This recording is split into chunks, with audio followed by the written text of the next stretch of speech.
ચાલો good evening.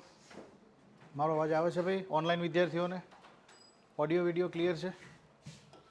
Comment કરજો એકવાર.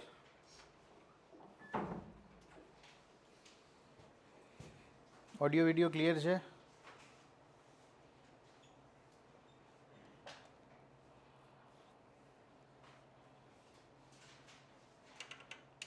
બોલો બોલો ઓનલાઈન.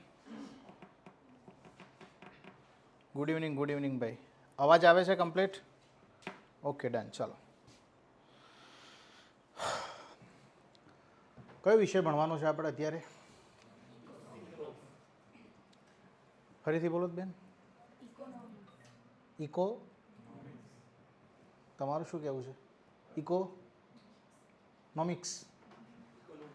ઇકોનોમી. ઇકોનોમિક્સવાળા છે કોઈ? ઇકોનોમિક્સને ગુજરાતીમાં શું કહેવાય? અર્થશાસ્ત્ર. ઇકોનોમીને શું કહેવાય? અર્થતંત્ર. જો અર્થશાસ્ત્ર જે છે એ તમને ધોરણ 12, ધોરણ 11-12 કોલેજ યુનિવર્સિટીમાં તમે જે ભણો છો એ વિષય છે અર્થશાસ્ત્ર.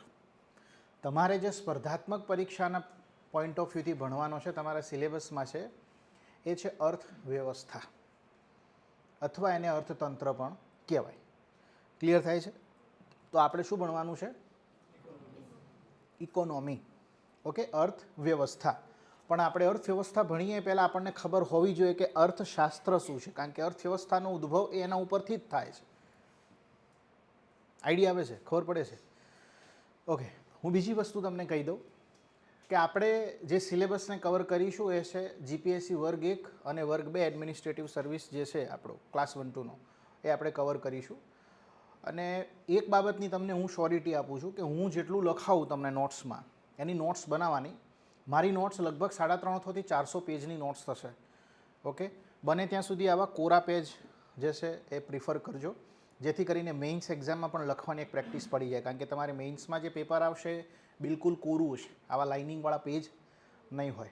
ઓકે, હું તમને દરેક પોઈન્ટ લખાવીશ, વ્યવસ્થિત રીતે સમજાવીશ, લખાવીશ. એટલે મારી 401 પેજની નોટ્સની ગણતરી રાખજો. 400થી વધારે થશે.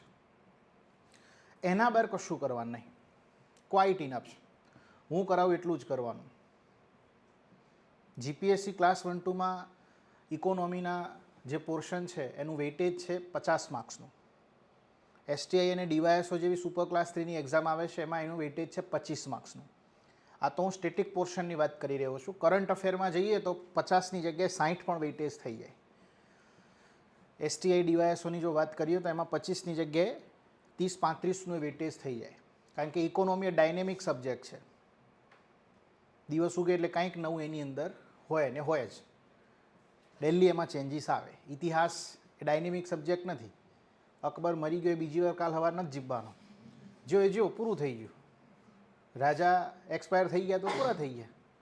એમનો ઇતિહાસ છે, આપણે ભણવાનો છે. ઇતિહાસમાંથી શીખ લેવાની છે કે આવનારા ભવિષ્યમાં આપણે શું નિર્ણય લેવા, કેવા નિર્ણય ન લેવા. ક્લિયર થાય છે? પણ ઇકોનોમીની ડેલી ચેન્જ થતો વિષય છે. ક્લિયર છે? તો આપણે શરૂઆત કરીએ. વધારે ચર્ચા નથી કરતા સિલેબસમાં બધામાં. સિલેબસ તમારો જે જીપીએસસી આપ્યો એ જ ભણવાનો છે. એટલે આપણે એને કશું જ કોઈ રિપીટ નથી કરતા કે આટલું ભણવાનું છે ને આટલું નથી ભણવાનું. જે નથી ભણવાનું એ હું જ તમને જ કહીશ કે આપણે આ નથી જ ભણવાનું. ક્લિયર છે? ઘણી બાબતો એવી છે જે તમારા સિલેબસમાં ડાયરેક્ટલી ઉલ્લેખ નથી કરેલી, પણ જીપીએસસી એને પૂછે છે. તો ભલે સિલેબસમાં નથી છતાં પણ આપણે ભણીશું, ડિટેલમાં ભણીશું. ક્લિયર થાય છે? ઓકે, તો ટાઇટલ આપો. અર્થ લખીશું. ચેપ્ટર નંબર 1, અર્થશાસ્ત્ર અને અર્થતંત્રની પ્રાથમિક સમજ. ચેપ્ટર નંબર 1,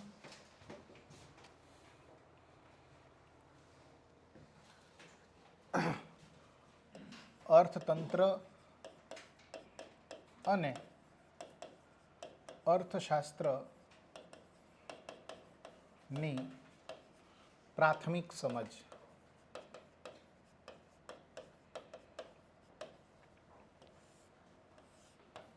આ અર્થશાસ્ત્ર જે શબ્દ છે, જેને આપણે ઇંગ્લિશમાં કહીએ છીએ ઇકોનોમિક્સ, આ ઇકોનોમિક્સ શબ્દ છે એકચ્યુઅલમાં ગ્રીક ભાષાનો એક શબ્દ છે જેને ઓકિયોનોમોસ કહેવામાં આવે છે. શું કહેવામાં આવે છે? ઓકિયોનોમોસ. આ ગ્રીક ભાષાના શબ્દ પરથી ઇંગ્લિશ શબ્દ ઉતરી આવ્યો છે જેને આપણે કહીએ છીએ ઇકોનોમિક્સ. ઓકે, શું કહીએ છીએ? ઇકોનોમિક્સ. ઓકિયોનોમોસ એક ગ્રીક ભાષાનો શબ્દ છે જેનો મતલબ થાય છે ઘરનું વ્યવસ્થાપન કરવું. જેનો મતલબ શું થાય છે? ઘરનું મેનેજમેન્ટ કરવું, ઘરનું વ્યવસ્થાપન કરવું. ઓકે, અને એના ઉપરથી શબ્દ ઉતરી આવ્યો છે ઇકોનોમિક્સ. ઇકોનોમિક્સ એટલે અર્થતંત્ર. કોઈ મને કહેશે અર્થતંત્ર અને અર્થશાસ્ત્ર અને અર્થતંત્ર વચ્ચેનો ભેદ શું છે? છે કોઈને આઈડિયા?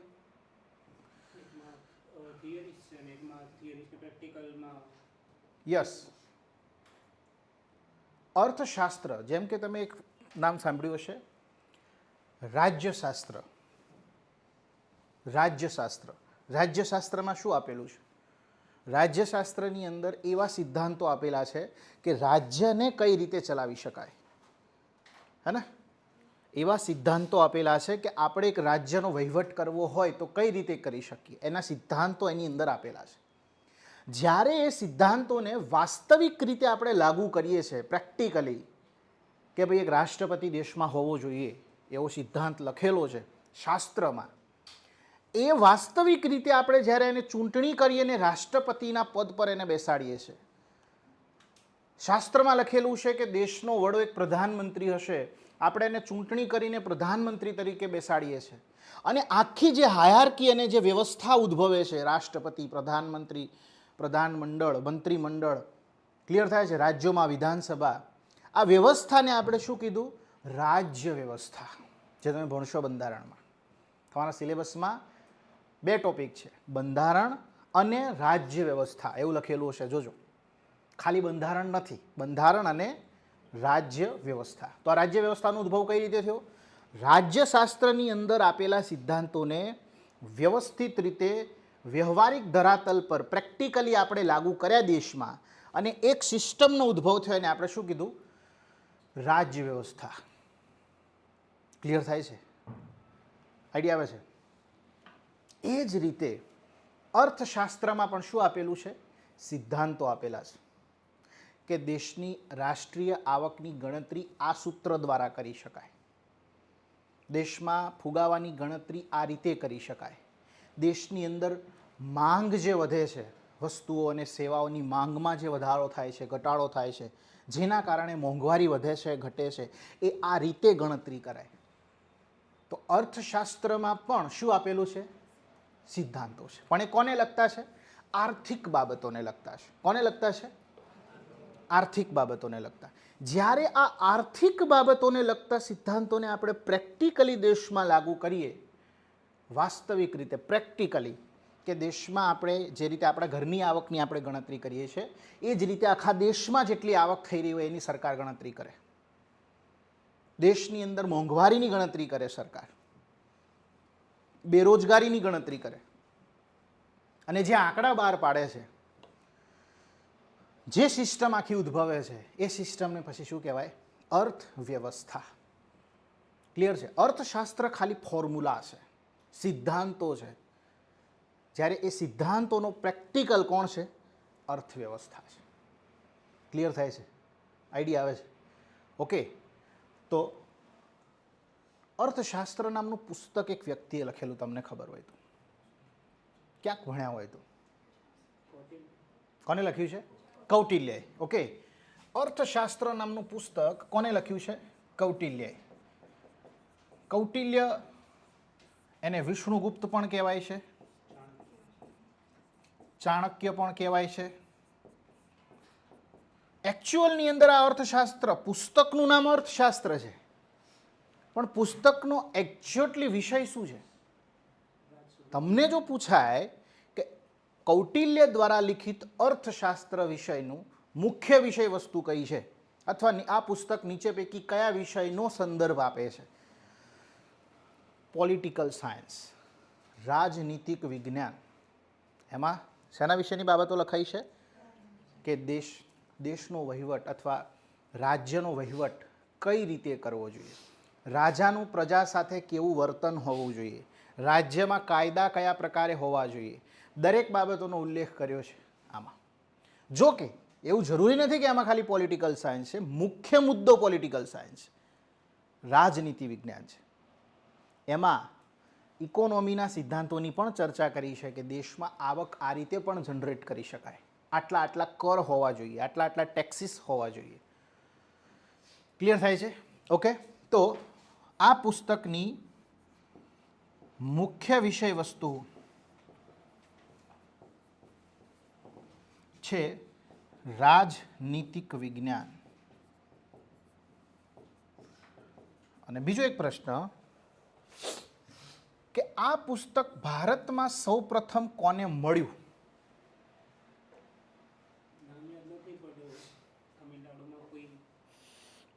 મૈસૂરની ઓરિએન્ટલ લાઇબ્રેરીમાંથી પંડિત શ્યામા શાસ્ત્રીને ભારતમાં સૌપ્રથમ આ પુસ્તક મળેલું. કોને મળેલું? પંડિત શ્યામા શાસ્ત્રી. ઓકે, તો લખીશું ભારતમાં આ પુસ્તક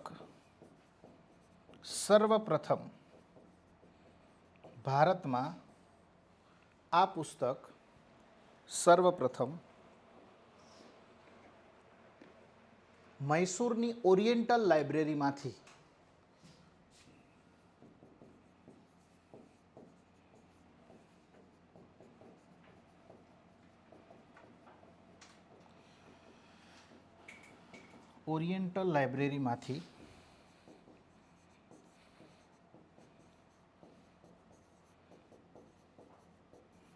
પંડિત શ્યામા શાસ્ત્રીને મળેલું.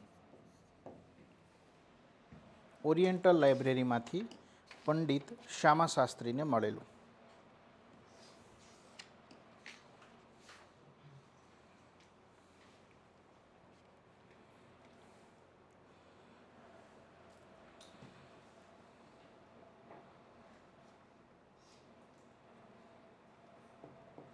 ઓકે, એમનું આખું નામ પાછું છે અલગ છે, પંડિત રુદ્ર પ્રતાપ શ્યામા શાસ્ત્રી. એમનું આખું નામ આવું કંઈક છે, પંડિત રુદ્ર પ્રતાપ શ્યામા શાસ્ત્રી. એમને આ લાઇબ્રેરીમાંથી સૌપ્રથમ પુસ્તક મળ્યું. એમને આ પુસ્તકનો સંસ્કૃતમાં અનુવાદ કર્યો અને 1909માં એ પુસ્તકને એને પ્રકાશિત કર્યું. ઓકે, સંસ્કૃતમાં અનુવાદ કર્યો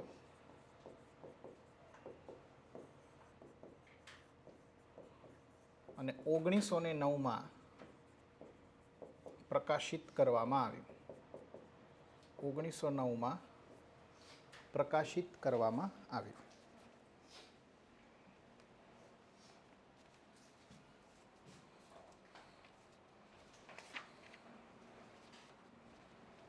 બોલો, ક્લિયર છે? ઓનલાઈન વિદ્યાર્થીઓ લખાઈ ગયું? આ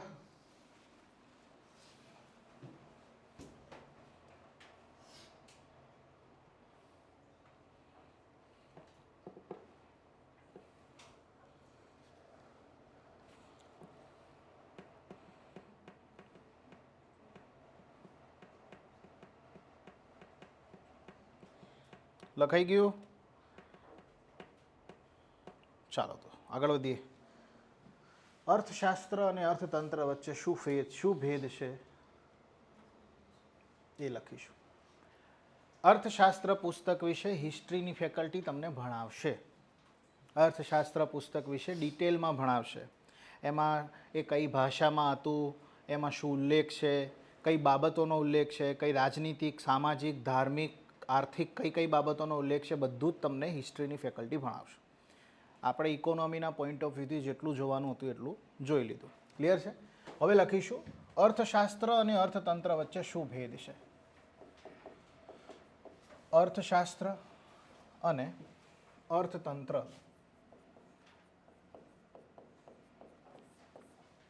અર્થશાસ્ત્રને આપણે કહીએ છીએ ઇકોનોમિક્સ અને અર્થતંત્રને આપણે કહીએ છીએ ઇકોનોમી.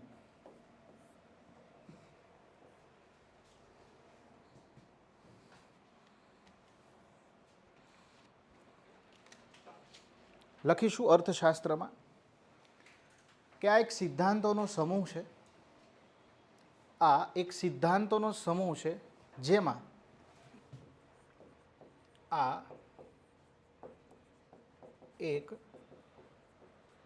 સિદ્ધાંતોનો સમૂહ છે જેમાં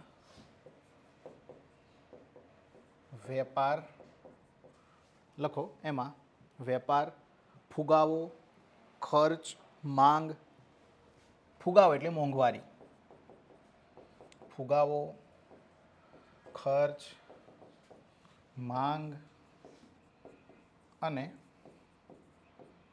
પુરવઠો સંબંધિત આર્થિક નિર્ણયો લેવામાં મદદરૂપ બને છે. સંબંધિત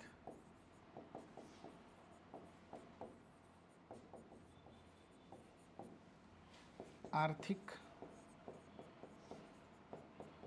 નિર્ણયો લેવામાં મદદરૂપ બને છે.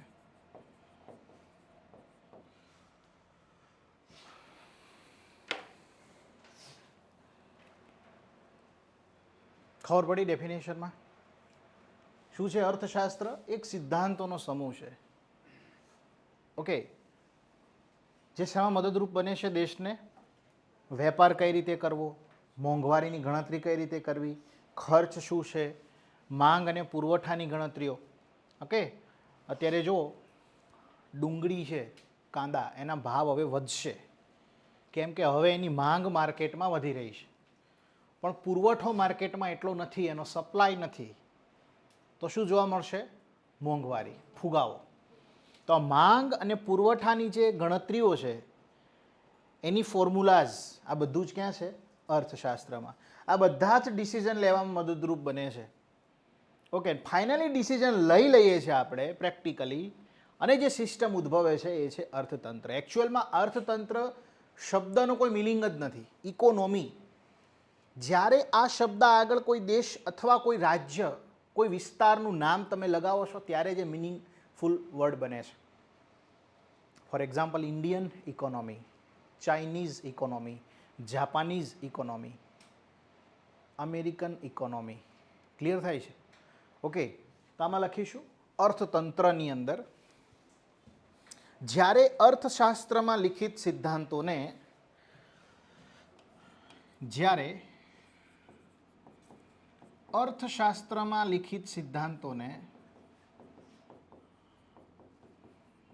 જ્યારે અર્થશાસ્ત્રમાં લિખિત સિદ્ધાંતોને વાસ્તવિક રીતે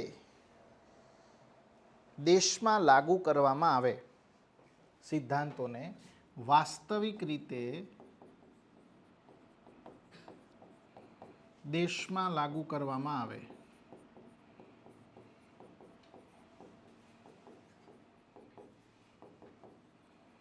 વાસ્તવિક રીતે દેશમાં લાગુ કરવામાં આવે અને જે વ્યવસ્થા ઉદ્ભવે છે એને અર્થવ્યવસ્થા કહેવાય. અને જે વ્યવસ્થા ઉદ્ભવે છે, અને જે વ્યવસ્થા ઉદ્ભવે છે તેને અર્થવ્યવસ્થા કહેવાય.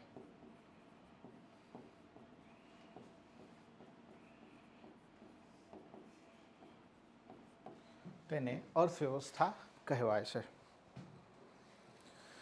લખીશું ઉદાહરણ તરીકે, ઉદાહરણ તરીકે, ઉદાહરણ તરીકે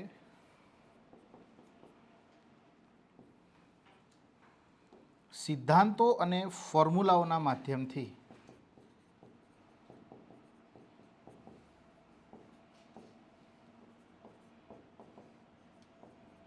સિદ્ધાંતો અને ફોર્મ્યુલાઓના માધ્યમથી દેશમાં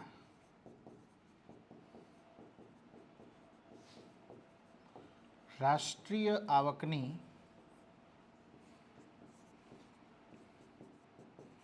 ગણતરી કરવી.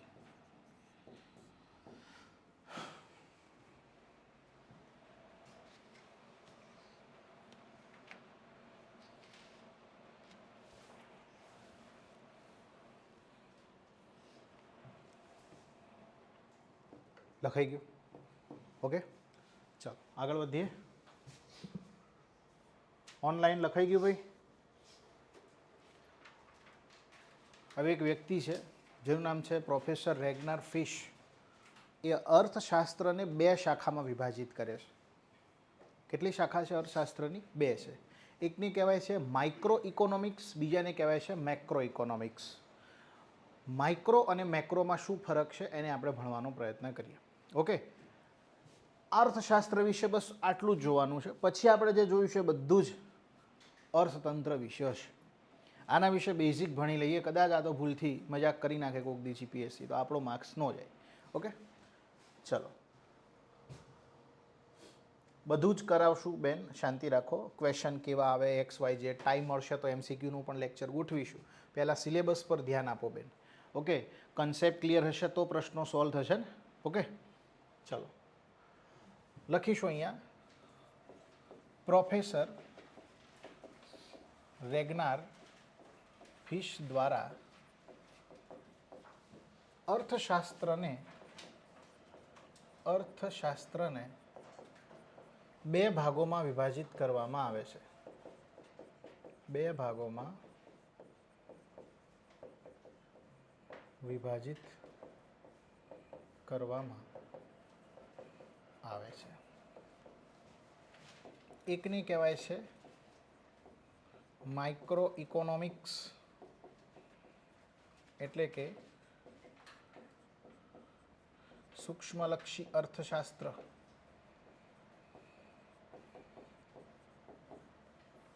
બીજાને કહેવાય છે મેક્રો ઇકોનોમિક્સ.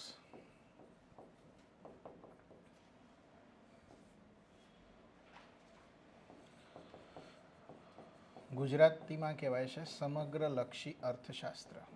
ઓકે, હું તમને જેમ જેમ ચલાવતો જઈશ તેમ તેમ ઇંગ્લિશ અને ગુજરાતી વર્ડ 2 લખીશ. કેમ કે જીપીએસસી ઘણીવાર એટલું ભયાનક ટ્રાન્સલેશન કરે છે ગુજરાતીનું કે તમારે ઇંગ્લિશ જોવું જ પડે. તમારા પેપર જે છે ઘણીવાર બહારથી નીકળતા હોય છે, આઉટ ઓફ ગુજરાત, તો એ લોકો તો ટ્રાન્સલેટ કરીને જ આપવાના ને. એટલે એટલું વાહિયાત ટ્રાન્સલેશન કર્યું હશે કે તમે પ્રશ્ન વાંચશો ને તો પહેલી ને છેલ્લી લીટી ભેગી જ નહીં થાય. એટલે આપણે બેટર છે કે થોડાક ઇંગ્લિશ વર્ડ પણ દરેક ટોપિકમાં લખતા જઈશું. Micro economics. ઇકોનોમિક્સ એટલે શું? તો મેં તમને હમણાં આગળ કીધું કે ઘરનું વ્યવસ્થાપન કરવું. એ તો ઓકિયોનોમિક્સ શબ્દનો અર્થ થતો હતો. ઇકોનોમિક્સ એટલે શું?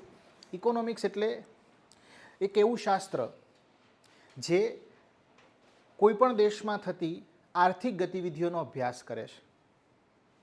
એક એવું શાસ્ત્ર કે જે કોઈ દેશમાં થતી આર્થિક ગતિવિધિઓ, આવકની ગણતરી થતી હોય, હે ને, એ કેવી ગતિવિધિ થઈ? આર્થિક ગતિવિધિ. ફુગાવાની ગણતરી થતી હોય, બેરોજગારીની ગણતરી થતી હોય. તો કોઈપણ દેશની અંદર આર્થિક ગતિવિધિઓનો અભ્યાસ કરતું શાસ્ત્ર છે એને શું કહીએ છીએ આપણે? અર્થશાસ્ત્ર. હવે આ જે અભ્યાસ કરતું શાસ્ત્ર છે એને આપણે 2 શાખામાં વિભાજિત કર્યું. એક છે એને માઇક્રો ઇકોનોમિક્સ કીધું, બીજાને કીધું આપણે મેક્રો ઇકોનોમિક્સ. માઇક્રો ઇકોનોમિક્સની અંદર કયા પ્રકારની ગતિવિધિઓનો અભ્યાસ કરવામાં આવે છે? ગતિવિધિ એટલે એક્ટિવિટીઝ. તો માઇક્રો ઇકોનોમિક્સમાં નીચલા સ્તરે જે આર્થિક ગતિવિધિઓ કરવામાં આવે છે એકમલક્ષી વ્યક્તિગત ધોરણે, જેને આપણે કહી શકીએ, એનો એમાં સમાવેશ થાય છે. ફોર એક્ઝામ્પલ, તમે તમારા ઘરની આવકની ગણતરી કરો. તો એને ક્યાં મૂકવાનું છે? માઇક્રો ઇકોનોમિક્સમાં. તમે તમારા ઘરની અંદર આવકની જે ગણતરી છે, કેલ્ક્યુલેશન કરો છો કે મમ્મી આટલા કમાય, પપ્પા આટલા કમાય, ભાઈ આટલા કમાય, ત્રણેયનો સરવાળો કર્યો. તમે જે કેલ્ક્યુલેશન કર્યું, જે આર્થિક ગતિવિધિ થઈ, એ એકચ્યુઅલમાં તમે ક્યાં મૂકી શકો? તો કે ભાઈ માઇક્રો ઇકોનોમિક્સ હેઠળ મૂકી શકો. વ્યક્તિગત ધોરણે થયેલી આર્થિક ગતિવિધિ છે. આઈડિયા આવે છે? પણ આખા ભારત દેશની રાષ્ટ્રીય આવકની ગણતરી કરવી, આખા દેશમાં કેટલી આવક થઈ રહી છે એની ગણતરી કરવી, એ શેમાં આવશે? મેક્રો ઇકોનોમિક્સમાં. ક્લિયર થાય છે શું કહેવા માગું છું? આઈડિયા આવે છે? માઇક્રો ઇકોનોમિક્સમાં એકદમ સૂક્ષ્મ લેવલે, નિમ્ન સ્તરે, વ્યક્તિગત ધોરણે જે કાર્યો થઈ રહ્યા, એક ગામડાની પંચાયતની અંદર જેટલો ખર્ચ થતો હોય, એક ગામડું, ભારતમાં તો લાખો ગામડા છે, આપણે કોઈ એક ગામડાની પંચાયતમાં જે ખર્ચ થતો હોય એની ગણતરી કરીએ તો એ શેમાં આવશે? પણ આખા ભારતના દરેક ગામડામાં ટોટલ કેલ્ક્યુલેશન કરીએ ખર્ચનું તો એ એમાં આવશે. ક્લિયર થાય છે? આ આખું જંગલ છે, આ જંગલનું એક ઝાડ છે. આઈડિયા આવે છે? ઓકે. આખો આ મોટા પર્વતો છે, આ પર્વતની એક નાની એવી ટોચ છે. સમજી ગયા? આઈડિયા આવે છે? મેક્રો ઇકોનોમિક્સ અને માઇક્રો ઇકોનોમિક્સમાં શું તફાવત છે? ઓકે, તો લખીશું માઇક્રો ઇકોનોમિક્સની અંદર લખીશું અહીંયા સૂક્ષ્મલક્ષી અર્થશાસ્ત્ર, અથવા આને ગુજરાતીમાં બીજો પણ અર્થ છે, એકમલક્ષી અર્થશાસ્ત્ર પણ કહેવાય. આ પાછું આપણે ભણ્યા હોય સૂક્ષ્મલક્ષી, પરીક્ષામાં એકમલક્ષી પૂછે, સાહેબે આ તો ભણાય જ નહીં. ઓકે, તો લખીશું અહીંયા સૂક્ષ્મલક્ષી અર્થશાસ્ત્રમાં નાના સ્તરે અથવા નીચલા સ્તરે વ્યક્તિગત રીતે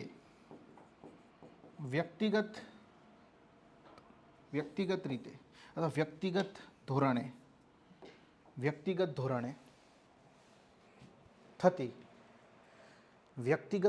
થતી આર્થિક ગતિવિધિઓનો અભ્યાસ કરવામાં આવે છે. વ્યક્તિગત ધોરણે થતી આર્થિક ગતિવિધિઓનો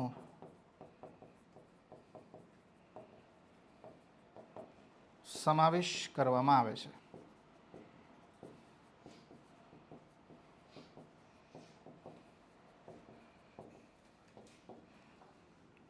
ઉદાહરણ તરીકે લખીશું અહીંયા. ઉદાહરણ તરીકે આપણા ઘરમાં દરેકની માથાદીઠ આવકની ગણતરી કરવી. આપણા ઘરમાં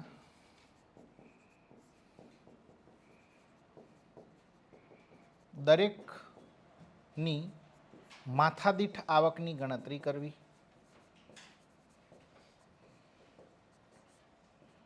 દરેકની માથાદીઠ આવકની ગણતરી કરવી. ઓકે, બીજું પણ એક ઉદાહરણ તમને લખાવું.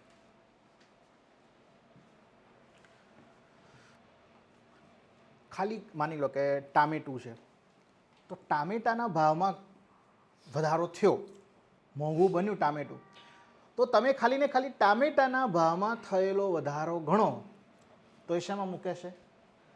માઇક્રો ઇકોનોમિક્સમાં.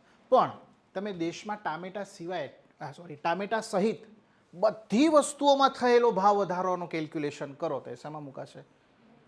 મેક્રો ઇકોનોમિક્સમાં. ક્લિયર થાય છે? માઇક્રોમાં ખાલી તમે એક જ વસ્તુની ગણતરી કરી, મેક્રોમાં બધાની. ઓકે, ચાલો તો બીજું ઉદાહરણ અહીંયા લખીશું.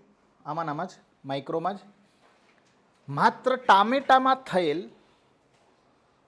ભાવ વધારાની ગણતરી કરવી. માત્ર ટામેટામાં થયેલ ભાવ વધારાની ગણતરી કરવી. માત્ર ટામેટામાં થયેલ ભાવ વધારાની ગણતરી કરવી.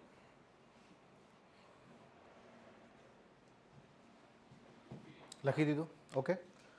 આની સામે લખીશું મેક્રો ઇકોનોમિક્સમાં અહીં વિશાળ સ્તરે થતી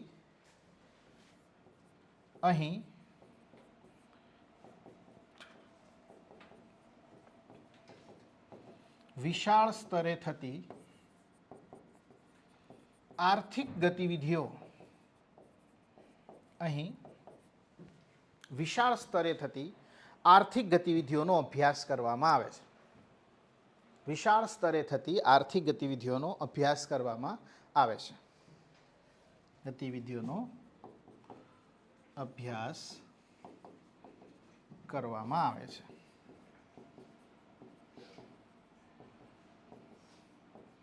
ઉદાહરણ તરીકે લખીશું કે દેશમાં સરકાર સમગ્ર દેશની રાષ્ટ્રીય આવકની ગણતરી કરે. દેશમાં સરકાર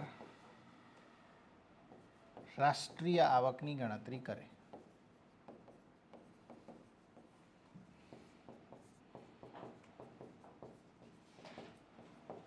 સરકાર રાષ્ટ્રીય આવકની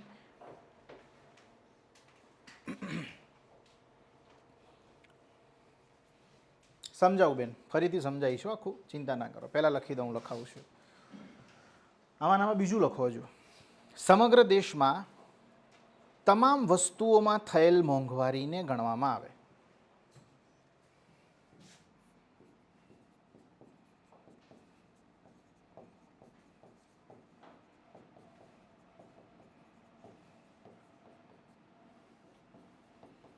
ભાવ વધારાને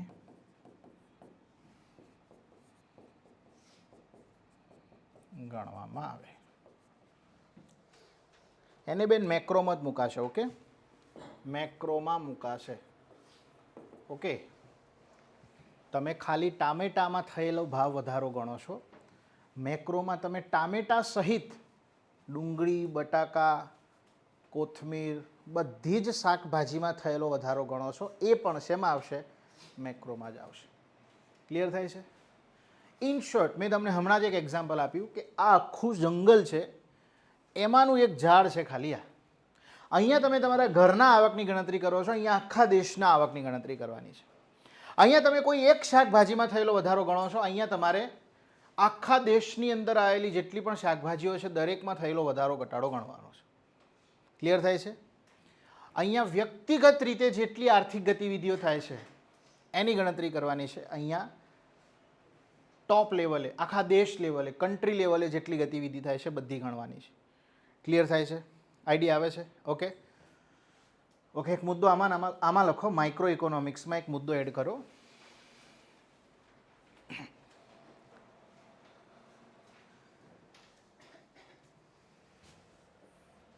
લખીશું એડમ સ્મિથને માઇક્રો ઇકોનોમિક્સના પિતા ગણવામાં આવે છે. માઇક્રો ઇકોનોમિક્સના પિતા ગણવામાં આવે છે. એડમ સ્મિથને માઇક્રો ઇકોનોમિક્સના પિતા ગણવામાં આવે છે. અને અહીંયા લખીશું જ્હોન મર્નાર્ડ કેઇન્સ. જ્હોન મર્નાર્ડ કેઇન્સને મેક્રો ઇકોનોમિક્સના પિતા ગણવામાં આવે છે. મેક્રો ઇકોનોમિક્સના પિતા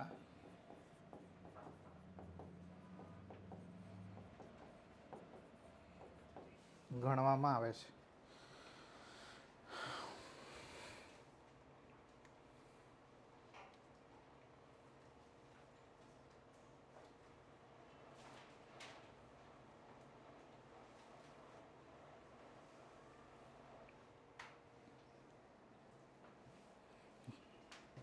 જયદીપસિંહ ગોહિલ એ જે પ્રેક્ટિકલ થયું રાષ્ટ્રીય આવકની ગણતરી કરવા માટેનું, એ કઈ ફોર્મ્યુલાને આધારે થયું? એ ફોર્મ્યુલા ક્યાં આપેલી છે? અર્થશાસ્ત્રમાં આપેલી છે. ક્લિયર થાય છે? જ્યારે રાષ્ટ્રીય આવકના આંકડા સરકાર બહાર પાડે છે ત્યારે આપણે એને અર્થવ્યવસ્થા કહીશું, પણ એ કેલ્ક્યુલેશન શેના આધારે થયું? ક્લિયર થાય છે? અર્થશાસ્ત્રની અંદર આપેલી ફોર્મ્યુલાને આધારે થયું. ઓકે, ફુગાવો છે તો ફુગાવામાં આપણે આગળ ભણીશું. કન્ઝ્યુમર પ્રાઇસ ઇન્ડેક્સ ગણવાનો હોય છે અને હોલસેલ પ્રાઇસ ઇન્ડેક્સ ગણવાનો હોય છે. તો હોલસેલ પ્રાઇસ ઇન્ડેક્સ કઈ રીતે ગણવો, કન્ઝ્યુમર પ્રાઇસ ઇન્ડેક્સ કઈ રીતે ગણવો, આ દરેક જે ફોર્મ્યુલા છે ક્યાં આપેલી છે? અહીંયા આપેલી છે. આઈડિયા આવે છે? ઓકે, ચલો એક બે મુદ્દાઓ લખીશું. અર્થશાસ્ત્ર વિશે કોને શું કહ્યું એ લખીશું કે કયા અર્થશાસ્ત્રી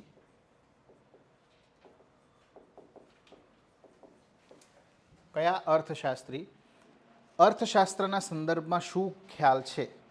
અર્થશાસ્ત્રના સંદર્ભમાં શું ખ્યાલ છે? કયા અર્થશાસ્ત્રીનો અર્થશાસ્ત્રના સંદર્ભમાં શું ખ્યાલ છે? Point number 1, Adam Smith. લખીશું એડમ સ્મિથ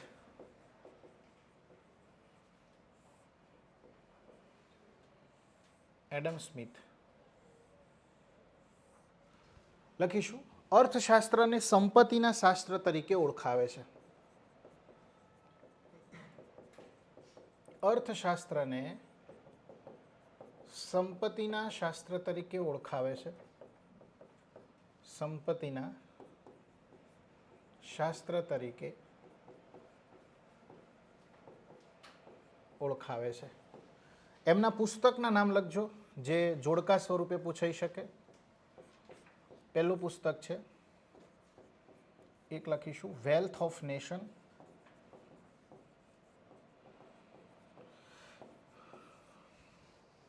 બીજું પુસ્તક લખીશું એમનું the theory of moral sentiments. The theory of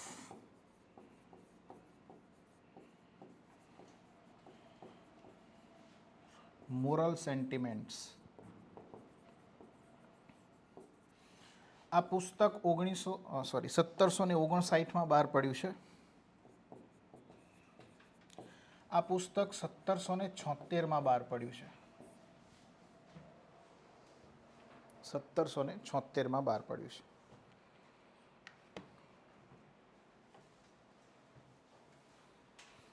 બીજું લખીશું, બીજા અર્થશાસ્ત્રી છે આલ્ફ્રેડ માર્શલ. બીજા અર્થશાસ્ત્રી છે, લખીશું આલ્ફ્રેડ માર્શલ.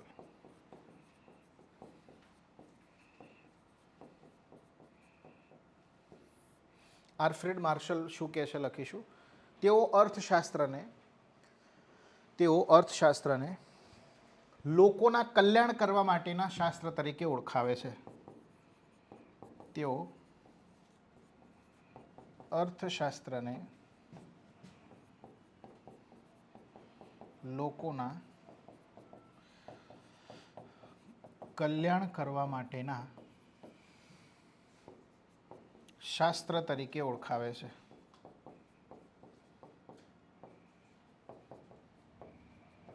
ટૂંકમાં એ અર્થશાસ્ત્રને કલ્યાણલક્ષી શાસ્ત્ર કહે છે. અને એમનું પુસ્તક પણ યાદ રાખજો, જોડકા સ્વરૂપે પૂછાય તો પ્રિન્સિપલ ઓફ ઇકોનોમિક્સ. એમનું પુસ્તક યાદ રાખીશું, principal of economics. Principal of economics જે લગભગ 1890માં પ્રકાશિત થયું હતું. 1890માં પ્રકાશિત થયું હતું.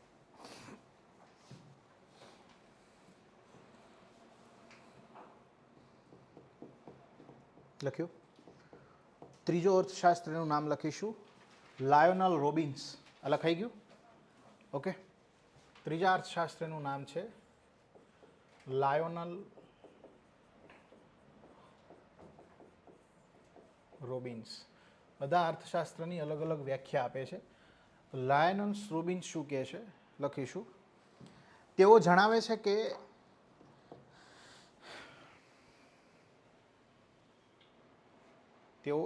છે કે સંસાધનોની અછત હોવા છતાં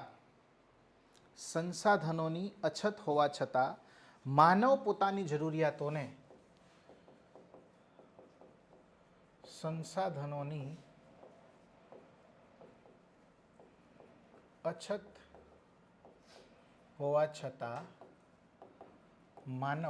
પોતાની જરૂરિયાતોને કઈ રીતે સંતોષે છે. પોતાની જરૂરિયાતોને કઈ રીતે સંતોષે છે. માનવ પોતાની જરૂરિયાતોને કઈ રીતે સંતોષે છે એનો અભ્યાસ કરતું શાસ્ત્ર એટલે અર્થશાસ્ત્ર. લાયોનલ રોબિન્સ એવી વ્યાખ્યા કરે છે. એનું અભ્યાસ કરતું શાસ્ત્ર એટલે અર્થશાસ્ત્ર. સંસાધનોની અછત. 10,000 રૂપિયા વ્યક્તિ કમાતો હોય તો એ આખા ઘરનું પૂરું કરે છે. એની જોડે સંસાધનોની અછત છે છતાં પણ એ એના ઘરનું પૂરું કરે છે. સંસાધનોની અછત છે છતાં પણ એ શું કરે છે? પોતાની જરૂરિયાતોને સંતોષે છે, એનો અભ્યાસ કરતું શાસ્ત્ર એટલે અર્થશાસ્ત્ર. એવું કોનું કહેવું છે? લાયોનલ રોબિન્સનું કહેવું છે. એનું પણ એક પુસ્તક છે, લખીશું nature and significance of economics. Nature and significance of economics. Nature and significance of economics 1931માં પુસ્તક પ્રકાશિત થયું હતું.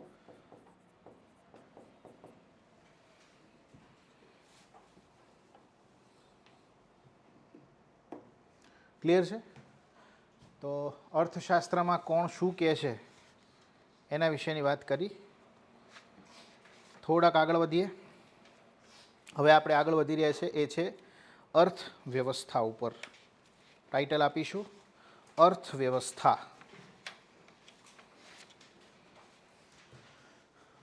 અર્થવ્યવસ્થા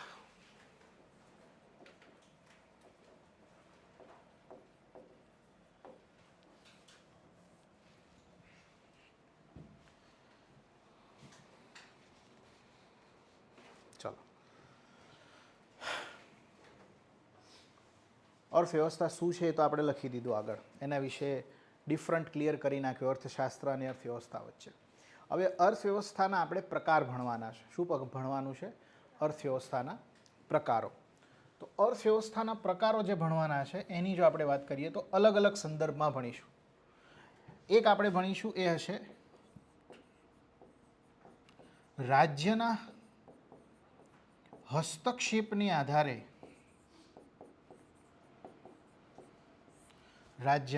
હસ્તક્ષેપને આધારે અર્થવ્યવસ્થાના પ્રકાર કયા કયા છે? તો એકને આપણે કહીએ છીએ મૂડીવાદી અર્થવ્યવસ્થા અને બીજાને આપણે કહીએ છીએ રાજ્ય અર્થવ્યવસ્થા. એકને આપણે કહીએ છીએ મૂડીવાદી અર્થવ્યવસ્થા, બીજાને આપણે કહીએ છીએ રાજ્ય અર્થવ્યવસ્થા. પછી બીજું આપણે લખીશું તો કે ભાઈ બાહ્ય વિશ્વના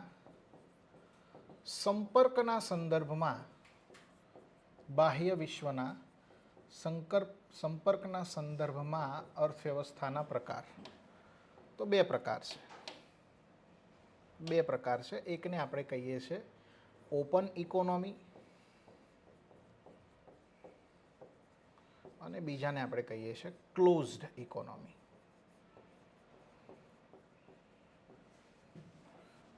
ત્રીજું લખીશું થર્ડ વિકાસની વિભિન્ન અવસ્થાઓને આધારે અર્થવ્યવસ્થાના પ્રકાર.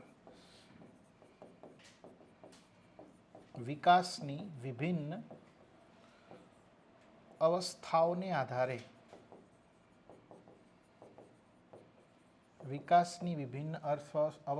આધારે ત્રણ પ્રકાર પડે છે.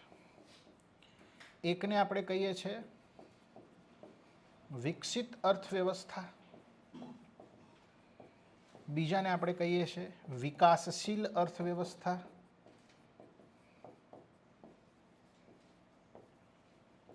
અને ત્રીજાને આપણે કહીએ છીએ અલ્પ વિકસિત અર્થવ્યવસ્થા, અંડર ડેવલપ્ડ ઇકોનોમી. અલ્પ વિકસિત અર્થવ્યવસ્થા. અને લાસ્ટમાં આપણે જોઈશું અન્યમાં ઘણી બધી છે, એ આપણે લાસ્ટમાં જોઈશું. ઓકે, ચલો આખો ચાર્ટ લખી દો ભાઈ, પછી આપણે સમજીએ બધી અર્થવ્યવસ્થાઓને વન બાય વન.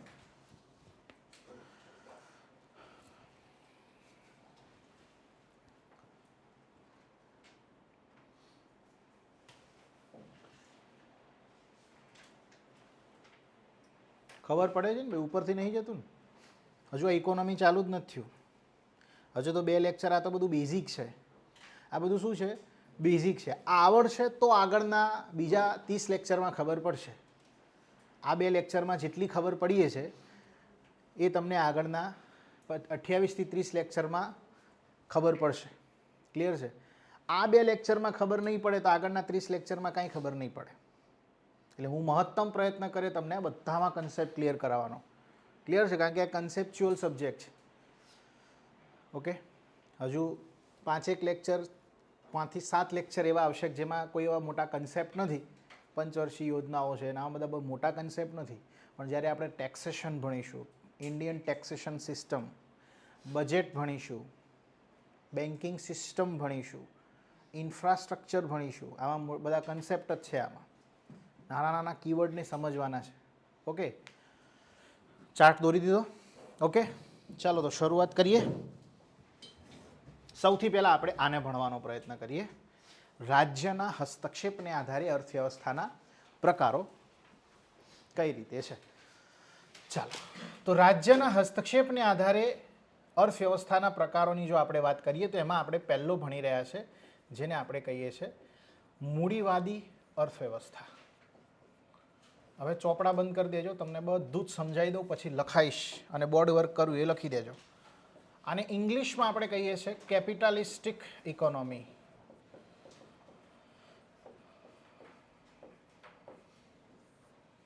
મૂડીવાદી અર્થવ્યવસ્થાની જો આપણે વાત કરીએ, હવે બોર્ડમાં ધ્યાન. ઓકે, બધાનું ટોટલી.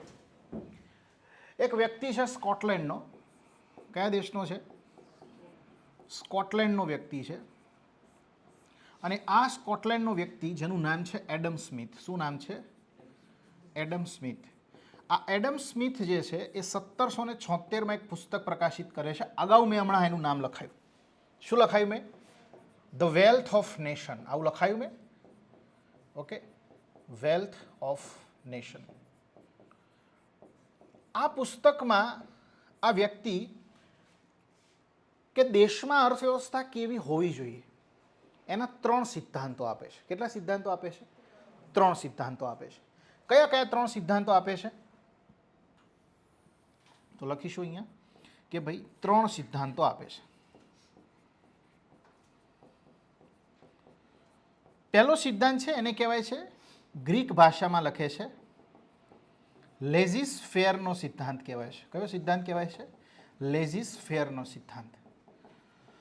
જો આનું ગુજરાતી કરું તો એને કહેવાય છે બિન હસ્તક્ષેપવાદી નીતિ. બિન હસ્તક્ષેપવાદી નીતિ. સમજાઈશો બધું જ. બીજો સિદ્ધાંત આપે છે કે બજારમાં એકાધિકાર ન હોવો જોઈએ. આ પણ સમજાઈશ, દરેક સિદ્ધાંતને ભણીશું હમણાં. અને ત્રીજું કહે છે કે બજારમાં કિંમતોનું સંચાલન અર્થવ્યવસ્થાના અદૃશ્ય હાથ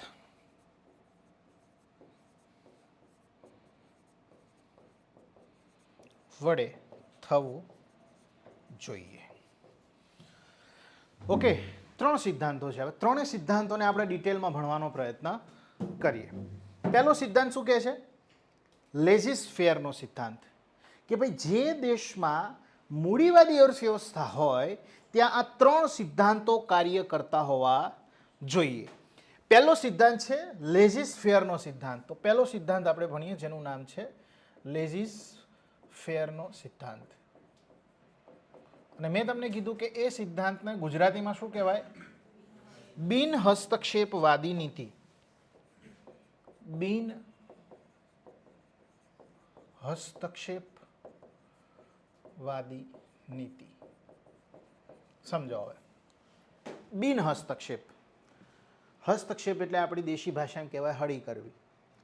બિન હસ્તક્ષેપ ક્યાંય હસ્તક્ષેપ કરવો નહીં. ક્લિયર થાય છે?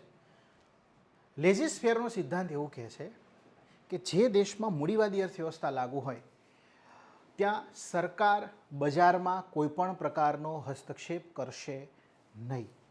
ક્લિયર થાય છે? સરકાર બજારમાં, બજારની અંદર કોણ હોય?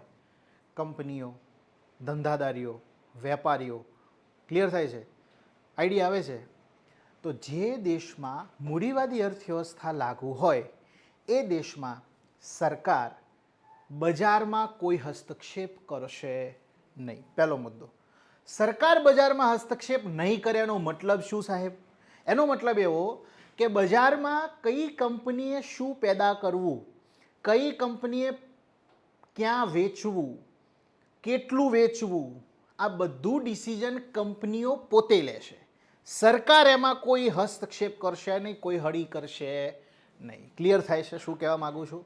ઓકે, તમને ખબર ના કહી દઉં, ભારતમાં 1991 પહેલાં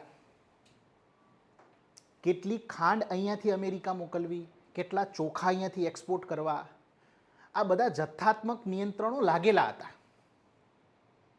સરકારે નક્કી કર્યું કે 1000 કિલો જ ખાંડ નિકાસ કરી શકાશે, તો વેપારી 1000થી ઉપર ન કરી શકતો. ક્લિયર થાય છે શું કહેવા માંગુ છું? તો એવા નિયંત્રણો ક્યાં? મૂડીવાદી અર્થવ્યવસ્થામાં હશે નહીં. મૂડીવાદી અર્થવ્યવસ્થામાં બજાર સ્વતંત્ર હશે. જેને જે રીતે ધંધો કરવો હોય, જેને જે કંપની નાખવી હોય, જેને જે પ્રોડક્ટ બનાવવી હોય, જેને જે શાખા નાખવી હોય, બધી જ રીતે કંપનીઓ અથવા તો ખાનગી ક્ષેત્ર, જેને હું એક બીજો શબ્દ વાપરી શકીશ, ખાનગી ક્ષેત્ર કેવું હશે? સ્વતંત્ર હશે પોતાની રીતે. મારે આજે મોબાઈલની કંપની નાખવી છે, નાખી શકીશ. મારે રબરની કંપની નાખવી છે, નાખી શકીશ. મારે ક્યાંય લાયસન્સ લેવા માટે લાઈનમાં ઊભું રહેવાનું નથી. મારે લાયસન્સ લેવા માટે સરકારને કગરવાનું નથી. બજાર કેવું છે? સ્વતંત્ર છે. ક્લિયર થાય છે?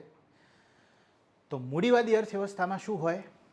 બજાર સ્વતંત્ર, સરકારનો હસ્તક્ષેપ હોય. હા, સરકારનો હસ્તક્ષેપ ક્યાં સુધી હોય? જમીનમાં નામ પરિવર્તન કરાવવું હોય, બે જમીન મારા નામે કરવી છે, કંપની લીધી તો ઓકે, કંપનીનું રજિસ્ટ્રેશન તો કરાવવું પડે કમસે કમ ટેક્સ ભરવા માટે, ત્યાં સુધી હોય. પણ કંપનીની આંતરિક બાબતો જે છે, કંપનીની જે પ્રોફિટેબલ બાબતો છે, ધંધાની બાબતો છે, એમાં સરકારનો કોઈ હસ્તક્ષેપ હશે નહીં. કંપનીએ કેટલું પેદા કરવું, શું પેદા કરવું, કયા દેશમાં વેચવું, કેટલું વેચવું, દરેક વસ્તુનું decision, that all decision will be taken by the company. Clear થાય છે? સરકાર કોઈ હસ્તક્ષેપ કરશે નહીં. આવું ક્યાં જોવા મળે? મૂડીવાદી અર્થવ્યવસ્થા હોય ત્યાં. બોલો, ક્લિયર થાય છે? મૂડીવાદી અર્થવ્યવસ્થા, બજાર સ્વતંત્ર, બજારને જે ધંધો નાખવો એ નાખી શકે. ક્લિયર થાય છે? સરકારનો હસ્તક્ષેપ નથી. મૂડીવાદી અર્થવ્યવસ્થાની બીજી લાક્ષણિકતા શું છે સાહેબ? બીજી લાક્ષણિકતા છે કે જે દેશમાં મૂડીવાદી અર્થવ્યવસ્થા લાગુ હોય એ દેશમાં કલ્યાણનો ઉદ્દેશ ના હોય ક્યાંય પણ, માત્ર નફો કમાવાનો ઉદ્દેશ હોય. કયો ઉદ્દેશ હોય? ક્લિયર થાય છે? માત્ર નફો. જેમ કે તમને એક સારામાં સારું ઉદાહરણ આપું. મૂડીવાદી અર્થવ્યવસ્થામાં સારામાં સારું ઉદાહરણ મારે આપવું હોય ને તો એ છે અમેરિકાનું. Pure કેપિટલિસ્ટિક country. નફા ઉપર જ ફોકસ હોય એનું. મને અહીંયાથી પ્રોફિટ કેટલો મળે છે. તમે જોયું કોરોનાનું લોકડાઉન થયું ને, આખી દુનિયાએ લોકડાઉન કર્યું હતું. અમેરિકાએ લોકડાઉન જાહેર નહોતું કર્યું. લોકોએ સ્વેચ્છાએ લોકડાઉન પાડ્યું, તારે મેળ પડ્યું. ડોનાલ્ડ ટ્રમ્પ એ વખતે પ્રેસિડેન્ટ હતા, એ વખતે પણ. કેમ? નફો ન મળે, કંપની બંધ થઈ જાય તો નફો ન મળે, પ્રોફિટ ન મળે. એ લોકો જો તમે પ્રાયોરિટી કેટલી આપે છે નફાને, આઈડિયા આવે છે? ઓકે, તો મૂડીવાદી અર્થવ્યવસ્થામાં પ્રાયોરિટી કોને આપવામાં આવે છે? નફાને. એવું જરૂરી નથી, એવું નથી હોતું કે લોકોનો કલ્યાણનો બિલકુલ ન હોય. હેલ્થ, એજ્યુકેશન એ લોકો સારું આપતા જ હોય છે, ફ્રીમાં આપતા હોય છે, પણ એ લોકોની પ્રાથમિકતા કોને હોય? નફાને. ક્લિયર થાય છે? માત્ર નફો કમાવાનો ઉદ્દેશ. ઓકે, તો આ છે મૂડીવાદી અર્થવ્યવસ્થા. ક્લિયર થાય છે? એનો પહેલો સિદ્ધાંત કયો સિદ્ધાંત છે? બિન હસ્તક્ષેપવાદી નીતિ. બિન હસ્તક્ષેપવાદી નીતિ એટલે બોલો બેન, શું થાય? સરકારનો હસ્તક્ષેપ ન હોય. ક્યાં ન હોય? ખાનગી ક્ષેત્રના અથવા તો બજારમાં, બજારની આંતરિક બાબતોમાં સરકાર કોઈ હસ્તક્ષેપ કરશે નહીં. બોલો, ડન છે? ઓકે, આ તો પહેલો સિદ્ધાંત થયો. બીજો સિદ્ધાંત શું છે? બીજો સિદ્ધાંત છે એકાધિકાર વગરનું બજાર. એવું મેં લખાયું. શું લખાયું? એકાધિકાર વગરનું બજાર લખાયું ને? બજારમાં એકાધિકાર ન હોવો જોઈએ. ઓકે, સમજો. એકાધિકારને આપણે ગુજરાતીમાં એકાધિકાર કહેવાય, ઇંગ્લિશમાં એને મોનોપોલી કહેવાય. એકાધિકારનો સિમ્પલ મતલબ એવો થાય કે કોઈ એક વસ્તુની સ્પર્ધામાં બીજી કોઈ વસ્તુ હોય જ નહીં. મારે ગાંધીનગરમાં બિસ્કિટ લેવું છે પણ પાર્લેજી સિવાય મળે જ નહીં, તો એને શું કહેવાય? પાર્લેજીની મોનોપોલી છે ગાંધીનગરમાં. ક્લિયર થાય છે? આઈડિયા આવે છે? તો એને કહેવાય મોનોપોલી. પણ એડમ સ્મિથ શું કહે છે કે મોનોપોલી બજારમાં ન હોવી જોઈએ. તો શું હોવું જોઈએ? બીજા શબ્દોમાં કાન પકડીએ તો સ્પર્ધા હોવી જોઈએ. શું હોવું જોઈએ? બીજા શબ્દોમાં કહીએ કે ભાઈ એકાધિકાર વગરનું બજાર અથવા એકાધિકાર બજારમાં ન હોવું જોઈએ. તો શું હોવું જોઈએ? સ્પર્ધા હોવી જોઈએ. અને મૂડીવાદી અર્થવ્યવસ્થામાં ઓટોમેટિકલી સ્પર્ધા ઉદ્ભવે જ છે. ક્લિયર થાય છે? ઓટોમેટિકલી સ્પર્ધા ઉદ્ભવે છે. કઈ રીતે ઉદ્ભવે છે? જો માની લો કે એક કંપની છે, એક કંપની એ કંઈક વસ્તુ બનાવે છે.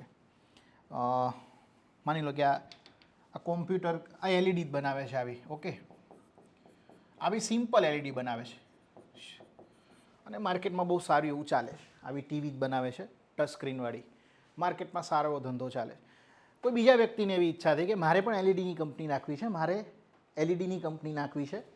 આ એ નામની કંપની છે, મારે હવે એલઈડીની કંપની નાખવી છે કારણ કે આનું માર્કેટ સારું છે. તો બીજો વ્યક્તિ શું કરશે? એનાલિસિસ કરશે, ટેકનોલોજીમાં રિસર્ચ કરશે અને આના કરતાં સારી પ્રોડક્ટ બનાવવાનો પ્રયત્ન કરશે અને આના કરતાં સસ્તી પ્રોડક્ટ બનાવવાનો પ્રયત્ન કરશે, જેથી કરીને માર્કેટમાં એન્ટ્રી મારી શકે. હા, સરકારનો તો હસ્તક્ષેપ છે નહીં. સરકારના જોડે લાયસન્સ માટે લાઇનમાં તો ઊભું રહેવાનું નથી. સરકાર કહે તો જ હું કંપની નાખીશ એવું તો છે નહીં. બજાર કેવું છે? સ્વતંત્ર છે. મારે મન ફાવે એમ કંપની નાખી શકું. ઓકે, તો બી નામનો વ્યક્તિ પણ કંપની નાખશે, આના કરતાં થોડીક એડવાન્સ લેવલની એલઈડી બનાવશે. વળી સી નામનો વ્યક્તિ માર્કેટમાં વિચારે છે કે મારે પણ આવી કંપની નાખવી જોઈએ, આના કરતાં થોડી સારી, થોડી સસ્તી અને સારી ટેકનોલોજી ધરાવતી, થોડી મજબૂત મારે એલઈડી નાખવી છે. તો ઓટોમેટિકલી ત્રીજો વ્યક્તિ પણ નાખી શકશે. બજાર કેવું છે? સ્વતંત્ર છે. તો સી નામનો વ્યક્તિ પણ એલઈડી બનાવશે, આના કરતાં પણ સારી ક્વોલિટીની આપશે. તો જુઓ તમે, ઓટોમેટિક સ્પર્ધા ઉદ્ભવી રહી શકે નહીં. તો મૂડીવાદી અર્થવ્યવસ્થામાં શું જોવા મળે છે? સ્પર્ધા. એકાધિકાર જોવા મળતો નથી. બોલો, ક્લિયર થાય છે? હા, આના કેટલાક નુકસાન પણ છે. આના કેટલાક નુકસાન છે. શું નુકસાન છે? પહેલું તો નુકસાન એ છે કે મન ફાવે એમ કંપનીની સ્થાપના કરી શકાય. તો પેલી કેમિકલ કંપનીઓ એટલો ધુમાડો પેદા કરે છે કે હદ બહારનો. એટલે એન્વાયરમેન્ટના જે રૂલ્સ છે, જેને આપણે પર્યાવરણના મૂલ્યો છે આપણા, એ બધાનું હનન થાય છે. ક્લિયર થાય છે? પર્યાવરણીય મૂલ્યોનું શું થાય છે? હનન થાય છે. ઓકે, બીજું અહીંયા આગળ નફાનો જ ઉદ્દેશ છે, તો ઘણીવાર મજૂરોનું શોષણ થતું પણ જોવા મળે છે. 12 કલાક, 18 કલાક નોકરી કરાવે. અહીંયા માલિક અને મજૂરનો ભેદભાવ જોવા મળે છે. કારણ કે અહીંયા કંપનીની માલિક સરકાર નથી. કોણ છે?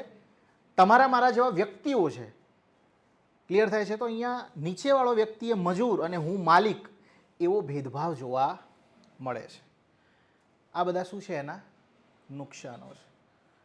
ક્લિયર થાય છે? ફાયદા પણ ઘણા છે.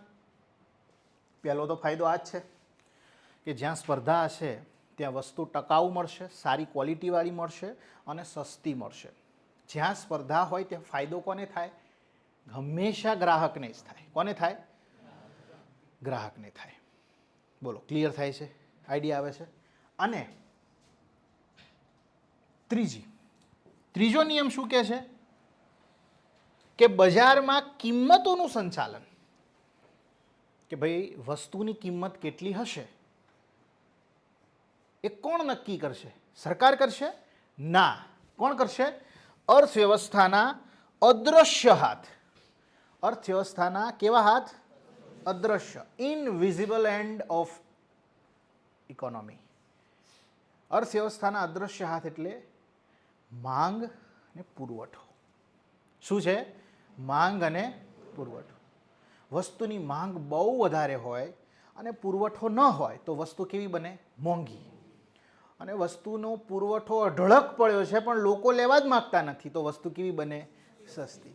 તો વસ્તુઓના ભાવ એ માંગ અને પુરવઠાને આધીન નક્કી થશે. તો આ ત્રણ સિદ્ધાંતો કોણ આપે છે? ત્રીજું શું કહે છે? અદ્રશ્ય હાથના માધ્યમથી કિંમતોનું સંચાલન. કિંમતોનું સંચાલન. અદ્રશ્ય હાથ એટલે માંગ અને પુરવઠો. ઓકે, તો મૂડીવાદી અર્થવ્યવસ્થા. સ્કોટલેન્ડનો એક વ્યક્તિ જેનું નામ છે એડમ સ્મિથ 1776માં પુસ્તક લોન્ચ કરે છે જેનું નામ છે ધ વેલ્થ ઓફ નેશન. આ પુસ્તકમાં આ વ્યક્તિ ત્રણ સિદ્ધાંતો આપે છે. પહેલો સિદ્ધાંત છે લેઝિસ ફેરનો સિદ્ધાંત, એટલે કે ભાઈ બજાર કેવું હોવું જોઈએ? સરકારના હસ્તક્ષેપ વગરનું હોવું જોઈએ. બજાર સ્વતંત્ર હોવું જોઈએ તમામ પ્રકારના ડિસિઝન લેવા માટે. કેટલું વેચવું, શું વેચવું, ક્યાં વેચવું, કયા દેશમાં વેચવું, બધા ડિસિઝન એ કંપની પોતે લે છે. સરકાર એના માટે નક્કી નહીં કરે કે તું આટલું જ વેચજે. બજાર કેવું હોવું જોઈએ? સ્વતંત્ર. બજારમાં શું ન હોવું જોઈએ? એકાધિકાર. બજારમાં શું હોવું જોઈએ? સ્પર્ધા. બજારમાં કિંમતોનું મેનેજમેન્ટ કઈ રીતે થશે? વસ્તુની માંગ કેટલી છે, એનો પુરવઠો કેટલો છે, એના આધારે.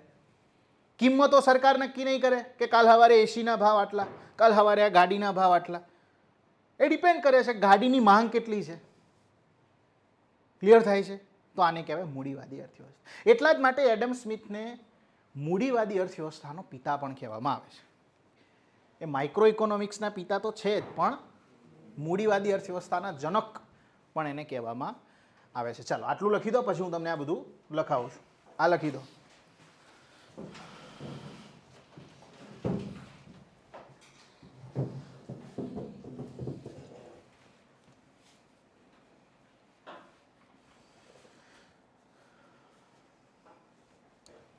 ખબર પડે છે ભાઈ? ઉપરથી નથી જતું ને?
લખાઈ ગયું? ચાલો લખો પહેલો લેઝી સ્ફિયરનો સિદ્ધાંત.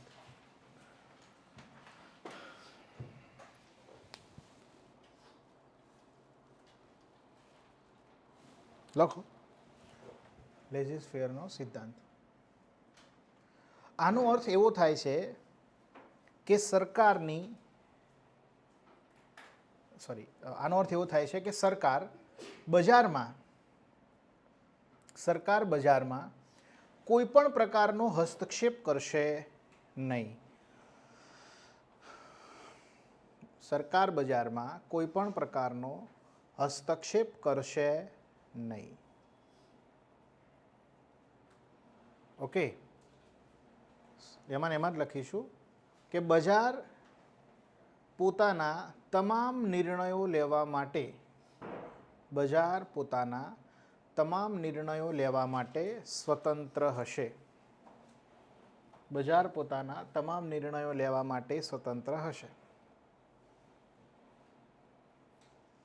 લખી દીધું પહેલો સિદ્ધાંત. બીજો લખીશું એકાધિકાર વગરનું બજાર.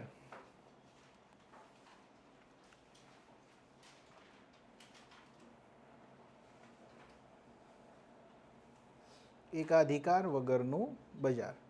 એમાં લખીશું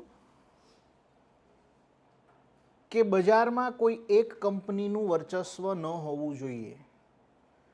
બજારમાં કોઈ એક કંપનીનું વર્ચસ્વ ન હોવું જોઈએ.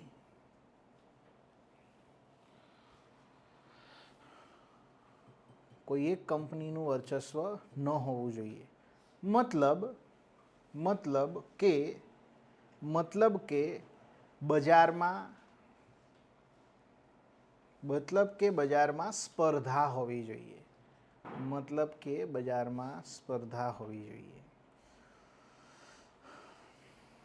ડન છે. ત્રીજું લખીશું અદ્રશ્ય હાથ દ્વારા કિંમતોનું સંચાલન.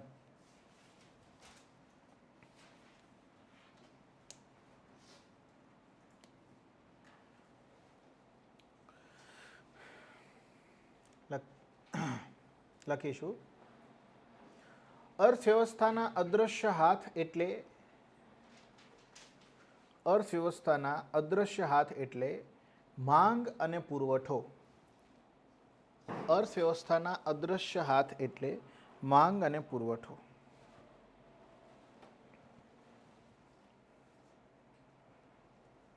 લખીશું રાજ્યમાં વસ્તુઓ અને સેવાઓની કિંમતોનું સંચાલન.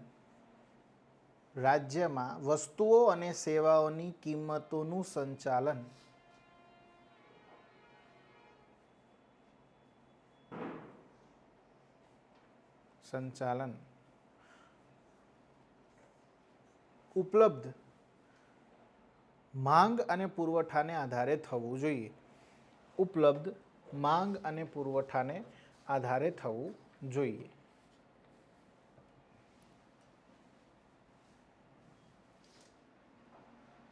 ક્લિયર છે? આથી એડમ સ્મિથને મૂડીવાદી અર્થવ્યવસ્થાના જનક કહેવામાં આવે છે. એડમ સ્મિથને મૂડીવાદી અર્થવ્યવસ્થાના જનક કહેવામાં આવે છે. ઓકે,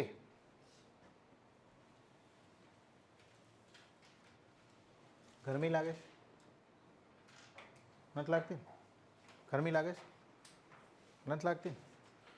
ઓકે, હવે મૂડીવાદી અર્થવ્યવસ્થાની લાક્ષણિકતાઓ જે હું બોલ્યો એ આપણે લખી દઈએ. ઓકે, તમને એવો પ્રશ્ન પૂછાય લાસ્ટ એક્ઝામમાં હતો કે નીચે પૈકી કઈ લાક્ષણિકતા મૂડીવાદી અર્થવ્યવસ્થાનો સંદર્ભ આપતી નથી? ઓપ્શનમાં લખેલું હોય સ્પર્ધા ન હોવી જોઈએ. ક્લિયર છે? પર્યાવરણીય મૂલ્યોનું હનન થતું જોવા મળે છે. ધંધો અને રોજગાર કરવાની સ્વતંત્રતા હોય છે.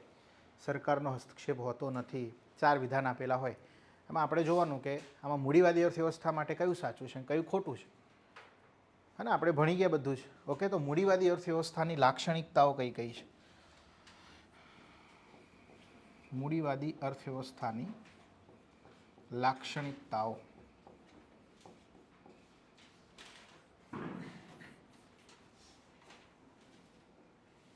મૂડીવાદી અર્થવ્યવસ્થાની લાક્ષણિકતાઓમાં પહેલી મુખ્ય લાક્ષણિકતા તો આપણે ભણ્યા કે અહીં સરકારનો અહસ્તક્ષેપ જોવા મળે છે. મતલબ કે સરકારનો બજારમાં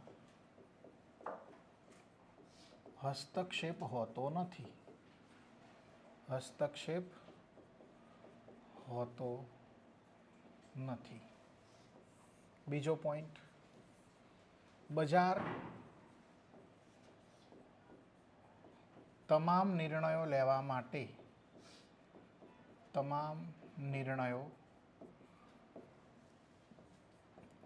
માટે સ્વતંત્ર હોય છે. ત્રીજો, બજારમાં સ્પર્ધા જોવા મળે છે. બજારમાં સ્પર્ધા જોવા મળે છે. ચોથો લખો, ફોર્થ પોઈન્ટ, તમામ સંસાધનોનો ઉપયોગ કરવાની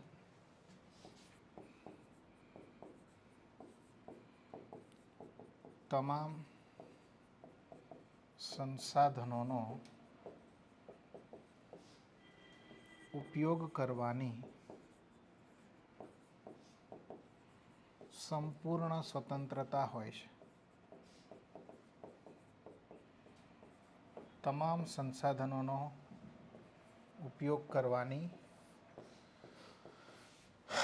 સંપૂર્ણ સ્વતંત્રતા હોય છે.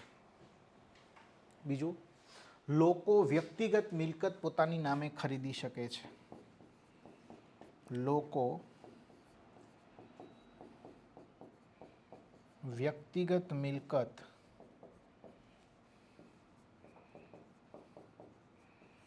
પોતાની નામે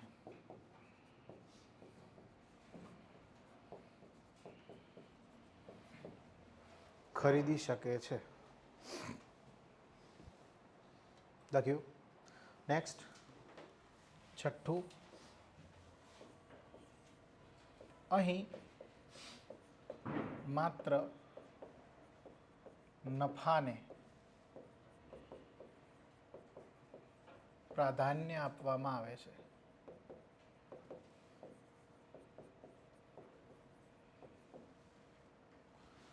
નફાને પ્રાધાન્ય આપવામાં આવે છે. ઓકે. બીજું,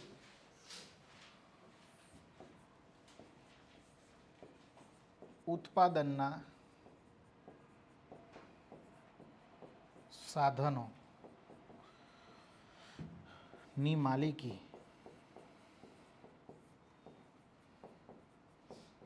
ખાનગી ઉત્પાદકો પાસે હોય છે. ખાનગી ઉત્પાદકોની હોય છે.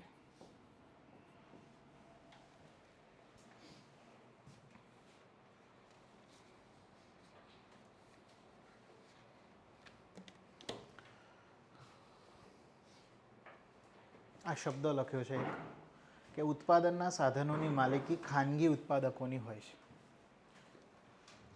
ચાઇના છે ને, ચાઇનામાં તમે તમારા નામે કોઈ પ્રોપર્ટી ન ખરીદી શકો. ત્યાં સામ્યવાદી અર્થવ્યવસ્થા છે. હમણાં આપણે એ જ ભણવા જઈ રહ્યા છે. આના પછીનો ટોપિક એ જ છે. આઈડિયા આવે છે? ત્યાં કોઈ ખાનગી માલિકી ખરીદવાનો કોઈ નિયમ નથી. સરકાર જ્યારે ઈચ્છે ત્યારે તમારી પ્રોપર્ટી તોડીને ત્યાં રોડ બનાવો બનાવી શકે. આપણે તો નોટિસ આપે, આપણે વિરોધ કરીએ, જંત્રી મૂલ્ય પ્રમાણે રૂપિયા લઈએ, એમાંય સુપ્રીમ કોર્ટમાં જઈએ, ત્યાં કશું જ નહીં, રોલર આવે સવારે તોડી તો બીજા દિવસે ડોમરનો રોડ બની ગયો હોય. આપણા ત્યાં શું છે? લોકતંત્ર છે. ત્યાં લોકતંત્ર નથી, સામ્યવાદી અર્થવ્યવસ્થા છે. ઓકે, હમણાં આપણે એ જ ભણવા જઈ રહ્યા છે. અહીંયા સુધી લખાઈ ગયું મૂડીવાદી અર્થવ્યવસ્થાની લાક્ષણિકતાઓ. હવે તમને ઓપ્શનમાં પૂછે કે નીચે આપેલા વિધાનોમાં કઈ લાક્ષણિકતા અથવા કઈ વિશેષતા એ મૂડીવાદી અર્થવ્યવસ્થાનો સંદર્ભ આપે છે અથવા સંદર્ભ આપતી નથી, આટલું હોવું જોઈએ. અહીંયા એવું પણ લખેલું હોય કે ઉત્પાદનના સાધનોની માલિકી સરકારની હોય છે, તો મૂડીવાદી અર્થવ્યવસ્થામાં હોય ના, સરકારની ન હોય, કોની હોય? જેની કંપની છે એની માલિકી હોય. ઓકે, ચલો. તમામ સંસાધનોનો ઉપયોગ કરવાની સંપૂર્ણ સ્વતંત્રતા હોય છે. નદી, તળાવ, નાળા, ઝાડ, તમામ સંસાધનો જે દેશમાં છે દરેકનો ઉપયોગ કરવાની સ્વતંત્રતા છે. આનો મતલબ એવો થાય. આઈડિયા આવે છે? ઇવન એટમોસ્ફિયર પણ શું છે? એક પ્રકારનું સંસાધન છે. એનો પણ ઉપયોગ, મેં હમણાં જ કીધું, મન ફાવે એટલા ધુમાડા છોડે છે કંપનીઓ અત્યારે. કેમ? મૂડીવાદી અર્થવ્યવસ્થા, સ્વતંત્રતા. આઈડિયા આવે છે? ઓકે વૈશાલીબેન, ચાલો નેક્સ્ટ. આમાં આ તો લાક્ષણિકતાઓ થઈ, પણ મૂડીવાદી અર્થવ્યવસ્થાના કેટલાક નુકસાન પણ છે, ગેરફાયદા પણ છે, તો એ પણ લખીશું. મૂડીવાદી અર્થવ્યવસ્થાના કેટલાક ગેરફાયદા. પોઈન્ટ નંબર 1 લખો. હવે આમાં ઉદ્દેશ શેનો છે? નફો કમાવાનો, વધુ ને વધુ નફો કમાવો, એ જ ઉદ્દેશ છે. તો લખીશું વધુ નફો કમાવાના ઉદ્દેશથી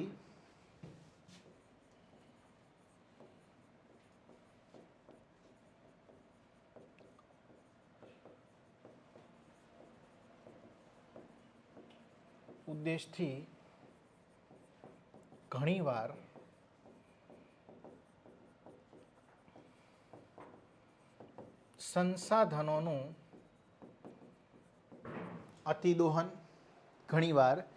સંસાધનોનું અતિદોહન, તથા સંસાધનોનો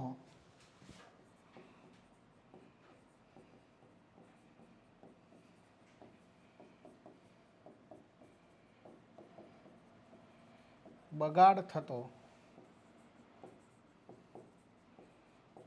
જોવા મળે છે.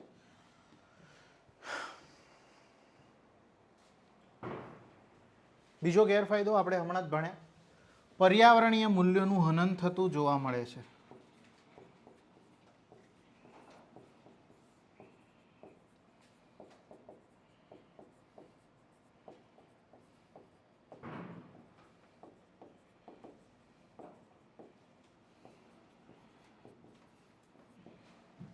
ત્રીજો મુદ્દો,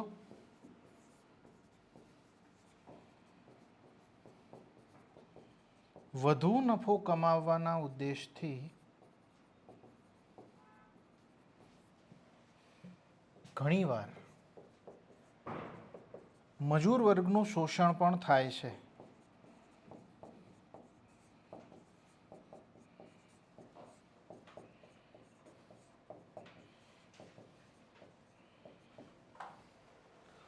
ચોથું,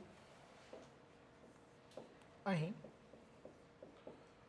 મજૂર માલિક જેવા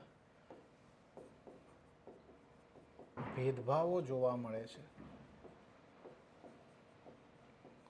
મજૂર અને માલિક જેવા ભેદભાવો જોવા મળે છે. બોલો, ક્લિયર છે?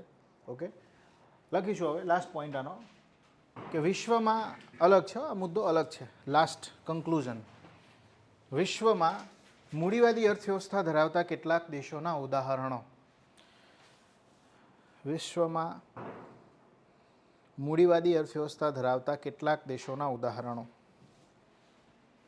Okay, USA, America, UK, Japan, Germany, New Zealand,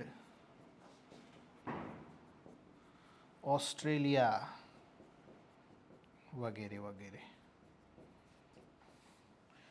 આ બધા મૂડીવાદી અર્થવ્યવસ્થા ધરાવતા દેશો છે.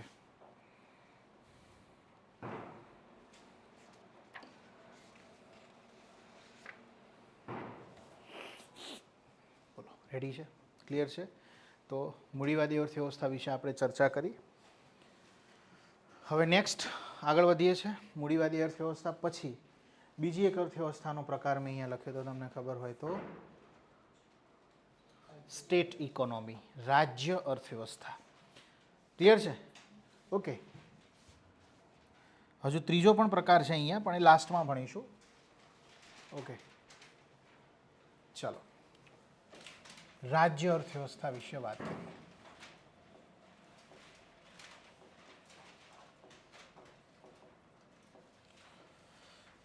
એકચ્યુઅલમાં આનું પૂરું નામ છે રાજ્ય સંચાલિત અર્થવ્યવસ્થા, પણ એને રાજ્ય અર્થવ્યવસ્થા પણ કહેવાય છે. એવી અર્થવ્યવસ્થા જે કોના દ્વારા મેનેજ થાય છે? રાજ્ય દ્વારા. એટલે તમને થોડોક સેન્સ આવતો હશે. રાજ્ય મતલબ ગવર્મેન્ટ, સ્ટેટ. ઓકે. મૂડીવાદી અર્થવ્યવસ્થા આપણે ભણાય એનાથી એક્ઝેક્ટલી ઉલટું, કે રાજ્ય અર્થવ્યવસ્થા એટલે શું? તો કે ભાઈ બજારમાં સરકારનો હસ્તક્ષેપ હોય છે. બજાર ધંધો નાખવા માટે સ્વતંત્ર હોતું નથી. એના કરતાં એક્ઝેક્ટલી ઉલટું, બજારમાં ખાનગી માલિકી નથી હોતી. તમામ ઉદ્યોગોમાં માલિકી કોની હોય છે? સરકારની. સરકાર જ મોટા ભાગના ઉદ્યોગો નાખે છે. સરકાર જ મોટા ભાગના ઉદ્યોગોની શું હોય છે? માલિક હોય છે. હવે સરકાર જ મોટા ભાગના ઉદ્યોગોની માલિક હોય તો એ તમને શું કરવા લાયસન્સ આપે? પોતાનો કોમ્પિટિટર બનાવવા. સરકાર જ માની લો કે ઓઇલ એન્ડ ગેસ પેદા કરી રહી છે અને તમે લાયસન્સ માટે એપ્લાય કરો છો, મારે પણ કંપની નાખવી છે ઓઇલ એન્ડ ગેસ પ્રોડક્શન માટે. સરકાર પોતે જ માલિક છે ઓઇલ એન્ડ ગેસ કંપનીની, તો એ તમને લાયસન્સ આપશે ખરી? એનો સ્પર્ધક બનાવશે ખરી? ઓબ્વિયસલી નહીં જ બનાવે ને, કેમ કે સરકારને જ નુકસાન જશે ભવિષ્યમાં. એટલે સમાજ આ જે અર્થવ્યવસ્થા છે એમાં શું જોવા મળે છે? સ્પર્ધા જોવા મળે ના, એકાધિકાર. કોનો? સરકારનો પોતાનો જ.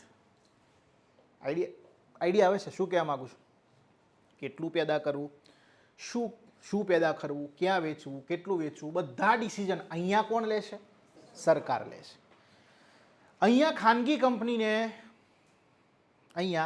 કંપનીને જો પોતાની કંપની નાખવી હોય તો સરકારને જે છે લાયસન્સ માટે એપ્લાય કરવું પડશે. સરકાર ઈચ્છે તો મંજૂરી આપે, બાકી નો પણ આપે. ક્લિયર છે?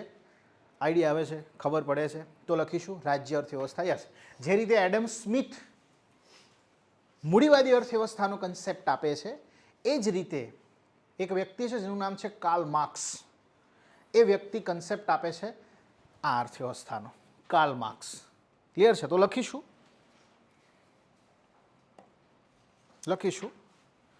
કાર્લ માર્ક્સ દ્વારા એક નવી વિચારધારા આપવામાં આવે છે.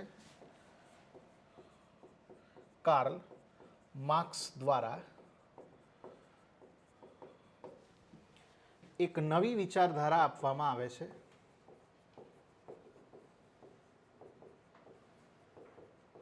એક નવી વિચારધારા આપવામાં આવે છે જેને સ્ટેટ ઇકોનોમી, અથવા તો એનું પૂરું નામ લખવું હોય તો સ્ટેટ એડમિનિસ્ટર્ડ ઇકોનોમી, એટલે કે રાજ્ય દ્વારા વહીવટ થતી ઇકોનોમી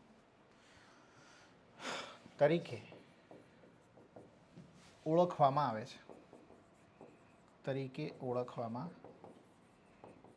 છે. અહીંયા બીજું, ઓકે, અહીં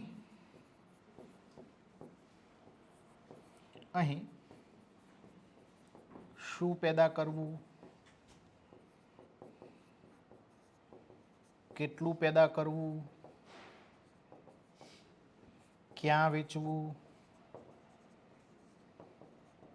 કેટલું વેચવું,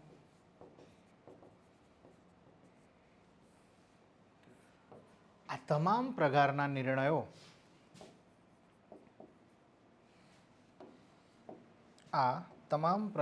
નિર્ણયો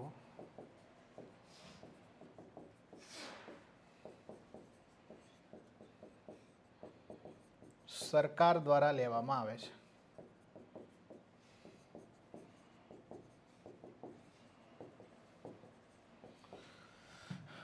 અહીં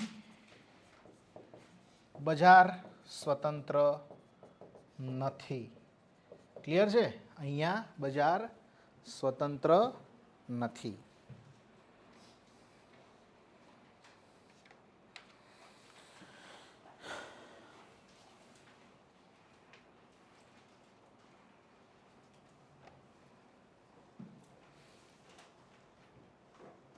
આની લાક્ષણિકતાઓ શું છે લખીશું.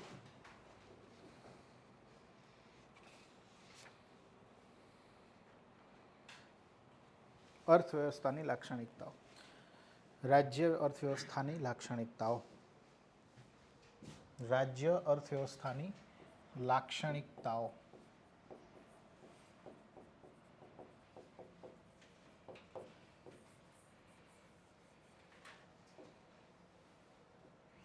લખીશું. અહીં સામાન્ય રીતે ઉત્પાદનના સાધનો, ઉદ્યોગો, અહીં સામાન્ય રીતે ઉત્પાદનના સાધનો,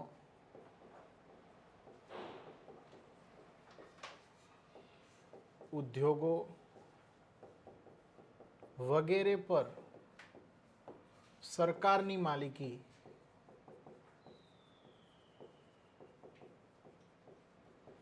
જોવા મળે છે. સરકારની માલિકી જોવા મળે છે. આથી એમ કહી શકાય અહીંયા કે તમામ ક્ષેત્રોમાં સરકારનો એકાધિકાર હોય છે. તમામ ક્ષેત્રોમાં સરકારનો એકાધિકાર હોય છે. તમામ ક્ષેત્રોમાં સરકારનો એકાધિકાર હોય છે. યસ. મૂડીવાદી અર્થવ્યવસ્થામાં નફાનો ઉદ્દેશ્ય હતો. અહીંયા લોકોનું કલ્યાણ કરવાનો પણ ઉદ્દેશ રહેલો હોય છે. અહીં કલ્યાણકારી ઉદ્દેશ હોય છે.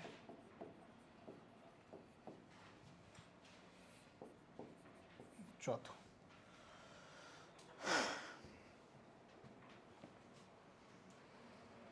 હવે અહીંયા માલિક તમારા મારા જેવો વ્યક્તિ નથી, સરકાર જ માલિક છે. જાણવા તો એ જ મળ્યું ને આપણને. આ અર્થવ્યવસ્થામાં માલિક કોણ છે? સરકાર. એટલે અહીંયા મજૂર ને માલિક જેવા ભેદભાવ અહીંયા નથી, કારણ કે માલિક સરકાર પોતે જ છે. ક્લિયર થાય છે? સરકાર એમ ન કહી શકે કે હું તારી માલિક છું. એ કોઈ એને આપણે બોસિઝમ કહીએ છીએ. ઘણીવાર અત્યારે આપણા બ્યુરોક્રેસીમાં પણ ઘૂસી ગયો છે, ખાસ કરીને પોલીસ ડિપાર્ટમેન્ટમાં બોસિઝમ જેને આપણે કહીએ છીએ. ઓકે, ખરેખર એ બધા સેવકો છે, કોઈ કોઈનો બોસ નથી. બધા સમાજ જે આપણો છે, રાજ્ય છે, એની સેવા માટે જ સેવામાં જોડાયા છે પોલીસ સર્વિસમાં. એટલે કોઈ કોઈનો બોસ નથી. સરકાર કોઈની માલિક નથી. સરકાર એ સેવા માટે છે, લોકોનું કલ્યાણ કરવા માટે છે. એટલે રાજ્ય અર્થવ્યવસ્થાની અંદર પેલા મજૂરને માલિક જેવા ભેદભાવ અહીંયા હોતા નથી, કારણ કે સરકાર પોતે જ માલિક છે. તો અહીંયા લખીશું સરકાર જ પોતે માલિક હોવાથી અહીં સામાન્યતઃ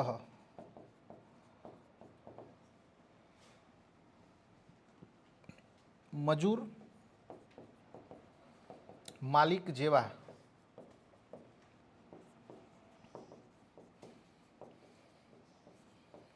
ભેદભાવ હોતા નથી. ભેદભાવ હોતા નથી. આ અર્થવ્યવસ્થાનો એક ગેરફાયદો છે, અને એ ગેરફાયદો એ છે કે સરકાર બધા ક્ષેત્રોમાં પોતાનો હસ્તક્ષેપ ધરાવે છે. અને એટલું યાદ રાખવાનું કે જ્યાં જ્યાં સરકારની મોનોપોલી હોય ત્યાં હંમેશા એક વસ્તુ હોય ને હોય જ, અને એ છે ભ્રષ્ટાચાર. અને એને નાબૂદ કરવો એ હું તો કહું છું ઇમ્પોસિબલ છે. ક્લિયર કહે છે? ઓકે, તો લાક્ષણિકતાઓમાં જ આપણે લખી દઈએ છીએ કે અહીં ભ્રષ્ટાચાર જોવા મળે છે. અહીં ભ્રષ્ટાચાર જોવા મળે છે.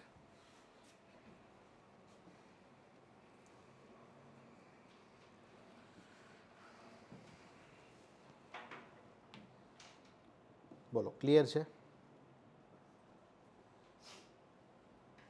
ઓકે. હવે આ જે રાજ્ય અર્થવ્યવસ્થા છે એ વિશ્વમાં બે સ્વરૂપે જોવા મળી. રાજ્ય અર્થવ્યવસ્થાની બે શાખાઓ, બે ફાંટા ફૂટ્યા એના. ક્લિયર છે? કઈ કઈ છે? જવા દઉં છું, લખાઈ ગયું ને? ઓકે. રાજ્ય અર્થવ્યવસ્થા જે છે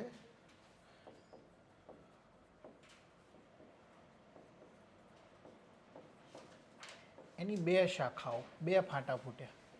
એકને કહેવામાં આવ્યું સમાજવાદી અર્થવ્યવસ્થા. એકને કહેવામાં આવ્યું સમાજવાદી અર્થવ્યવસ્થા, એટલે કે સોશિયાલિસ્ટિક ઇકોનોમી. ઇંગ્લિશમાં એને કહીશું સોશિયાલિસ્ટિક ઇકોનોમી. અને બીજીને આપણે કહીએ છીએ જે છે સામ્યવાદી અર્થવ્યવસ્થા.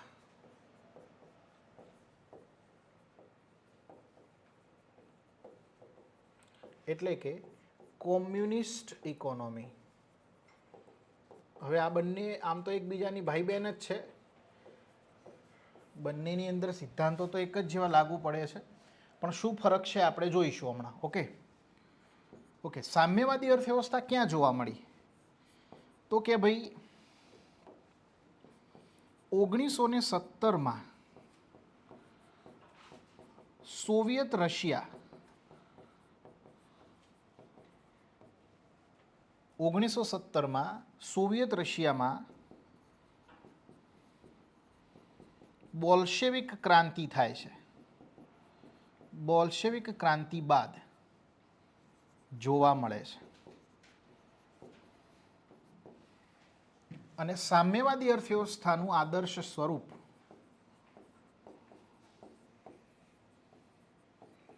સામ્યવાદી અર્થવ્યવસ્થાનું આદર્શ સ્વરૂપ ચીનમાં 1949 બાદ જોવા મળે છે, જે 1985 સુધી લાગુ પડે છે. પણ હજુ એના સિદ્ધાંતો તો લાગુ જ છે. પણ ઇકોનોમિસ્ટ એવું કહે છે કે ચીનમાં 1949 થી 1985 સુધી સામ્યવાદી અર્થવ્યવસ્થા લાગુ હતી. ઓકે.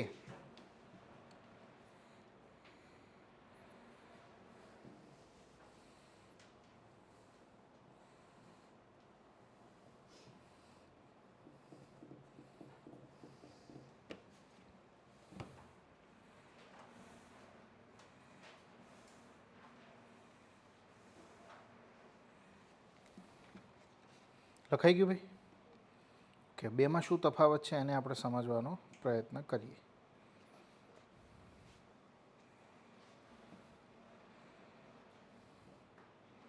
સમજો. સમાજવાદી અને સામ્યવાદી અર્થવ્યવસ્થા બે તો આમ તો એકબીજાના ભાઈ બહેન જ છે. કન્સેપ્ટ તો બેમાં એક જ છે કે સરકારનું દરેક ક્ષેત્રોમાં શું જોવા મળે છે? વર્ચસ્વ. રેલવે છે, ડિસિઝન સરકાર લે છે. શિક્ષણ ક્ષેત્ર છે, ડિસિઝન કોણ લે છે? સરકાર લે છે. હે ને? હેલ્થ સેક્ટર છે, ડિસિઝન સરકાર લે છે. ઓટોમોબાઈલ સેક્ટર, ડિસિઝન સરકાર લે છે. દરેક બાબતમાં ડિસિઝન કોણ લે છે? સરકાર લે છે. આમ તો બંને એકબીજાના ભાઈ બહેન છે, પણ આ સામ્યવાદી અર્થવ્યવસ્થા જે છે એ સમાજવાદી કરતાં થોડીક વધારે સ્ટ્રિક્ટ અને વધારે કેન્દ્રીયકૃત છે. કેવી છે? વધારે સ્ટ્રિક્ટ અને વધારે કેન્દ્રીયકૃત છે. ઉદાહરણ તરીકે સામ્યવાદી અર્થવ્યવસ્થાની અંદર ખાનગી સંપત્તિનો પણ અધિકાર નથી. હમણાં મેં તમને કીધું ચીનમાં તમે પોતાની સંપત્તિ પણ વસાવી શકો નહીં, જ્યારે અહીંયા ખાનગી સંપત્તિનો અધિકાર છે. બીજું, અહીંયા શ્રમનો જે રેટ હોય છે, શ્રમ, સવારે ઉઠે મજૂર, દાડીએ જાય તો એને કેટલા રૂપિયા મળશે એ મજૂર નક્કી નહીં કરે, સરકાર નક્કી કરશે કે તને આજે આટલા જ રૂપિયા મળશે. એટલે શ્રમનો જે રેટ હોય છે, લેબર રેટ, શ્રમ દળનો જે રેટ છે કોણ નક્કી કરે છે? અહીંયા સરકાર. એટલે લોકોને પણ પોતાની મજૂરીનો દર નક્કી કરવાની સ્વતંત્રતા અહીંયા નથી, અહીંયા છે. બોલો ક્લિયર થાય છે, આઈડિયા આવે છે? આ બંનેનો ડિફરન્સ લખીશું. પહેલો ડિફરન્સ સામ્યવાદી અર્થવ્યવસ્થામાં પહેલો પોઈન્ટ લખીશું. ફર્સ્ટ પોઈન્ટ, પોઈન્ટ નંબર 1 લખીશું.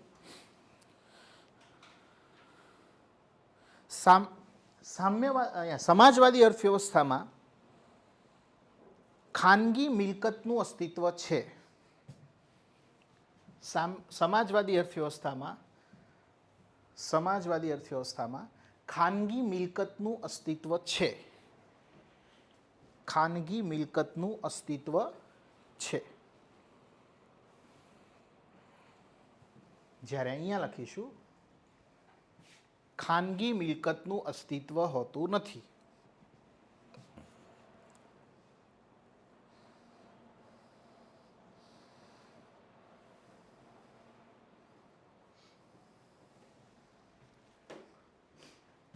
લખ્યું? અહીંયા લખીશું કે કોઈ પણ વ્યક્તિની પ્રતિ દિવસ મજૂરી સરકાર નક્કી કરતી નથી. સમાજવાદી અર્થવ્યવસ્થામાં કોઈ પણ વ્યક્તિની પ્રતિ દિવસ મજૂરી, કોઈ પણ વ્યક્તિની પ્રતિ દિવસ મજૂરી સરકાર નક્કી કરતી નથી. કોઈ પણ વ્યક્તિની પ્રતિ દિવસ મજૂરી સરકાર નક્કી કરતી નથી.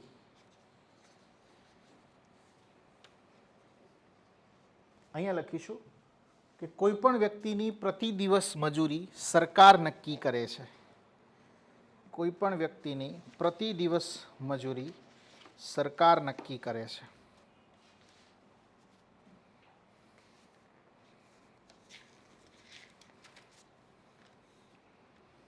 બોલો ક્લિયર થાય છે? તો આ બંનેમાં ડિફરન્ટ ખબર પડી. લખીશું ટૂંકમાં, લખો ટૂંકમાં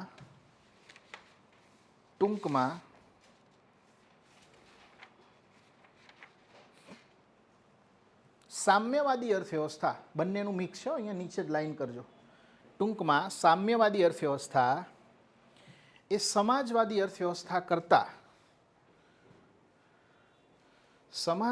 અર્થવ્યવસ્થા કરતાં વધારે કેન્દ્રીયકૃત છે. વધારે કેન્દ્રીયકૃત છે.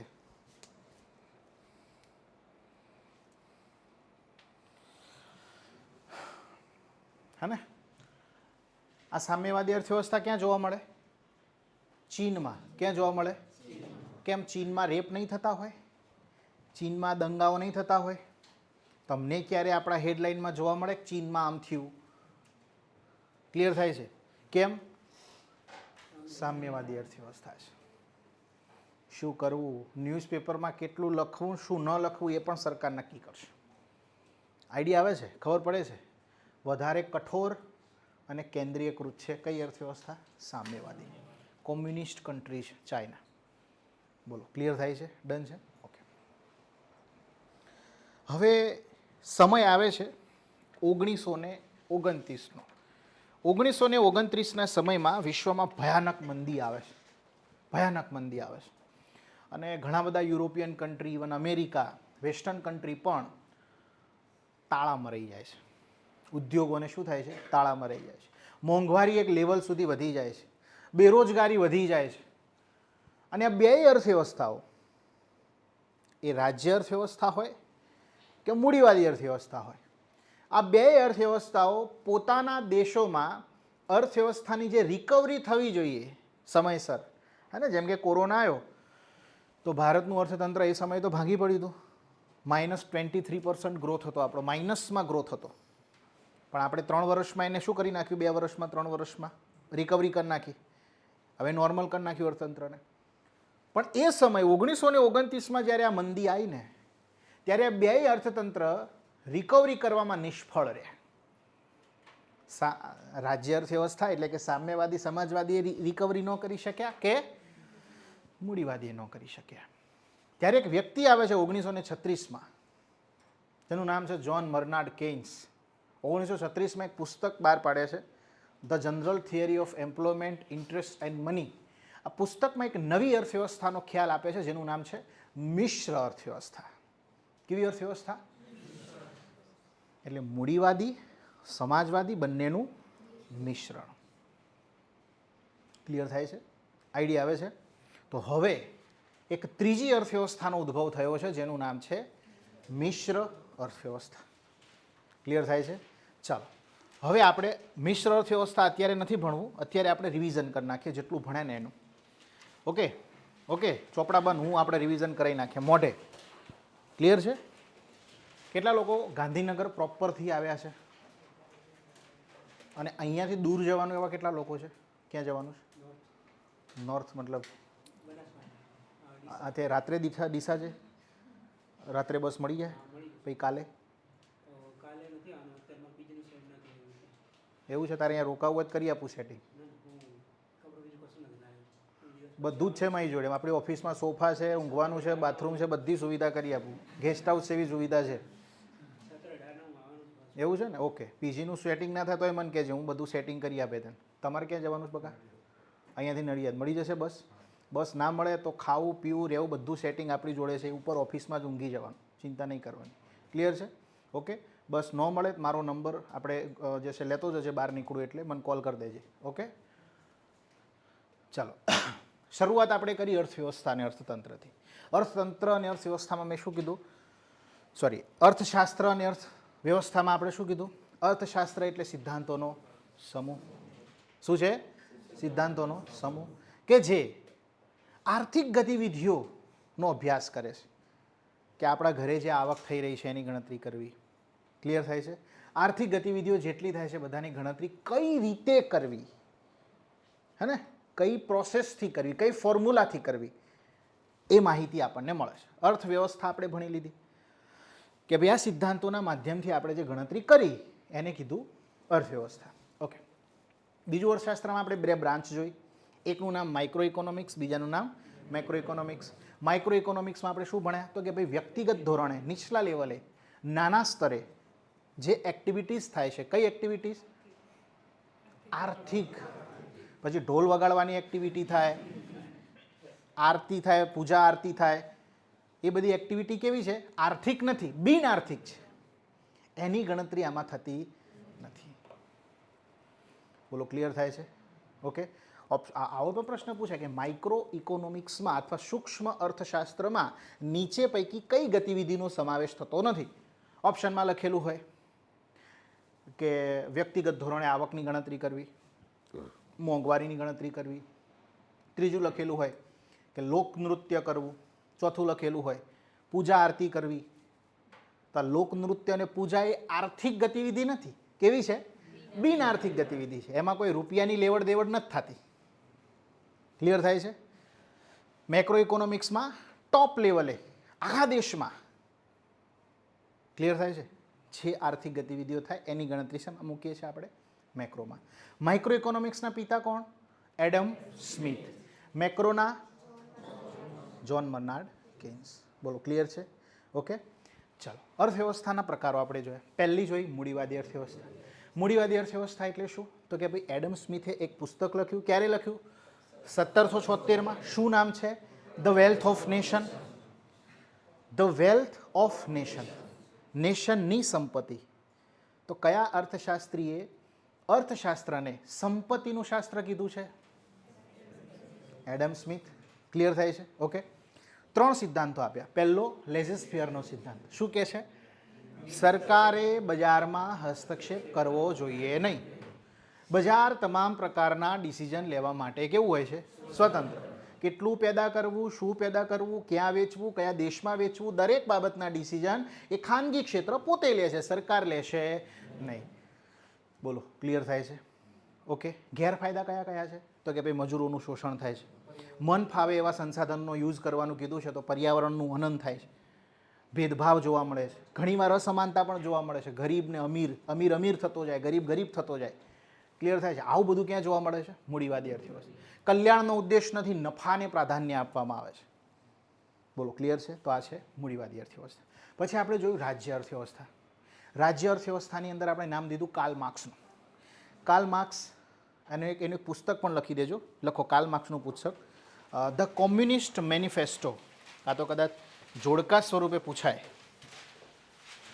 કાર્લ માર્ક્સનું પુસ્તક છે the communist manifesto, the communist manifesto.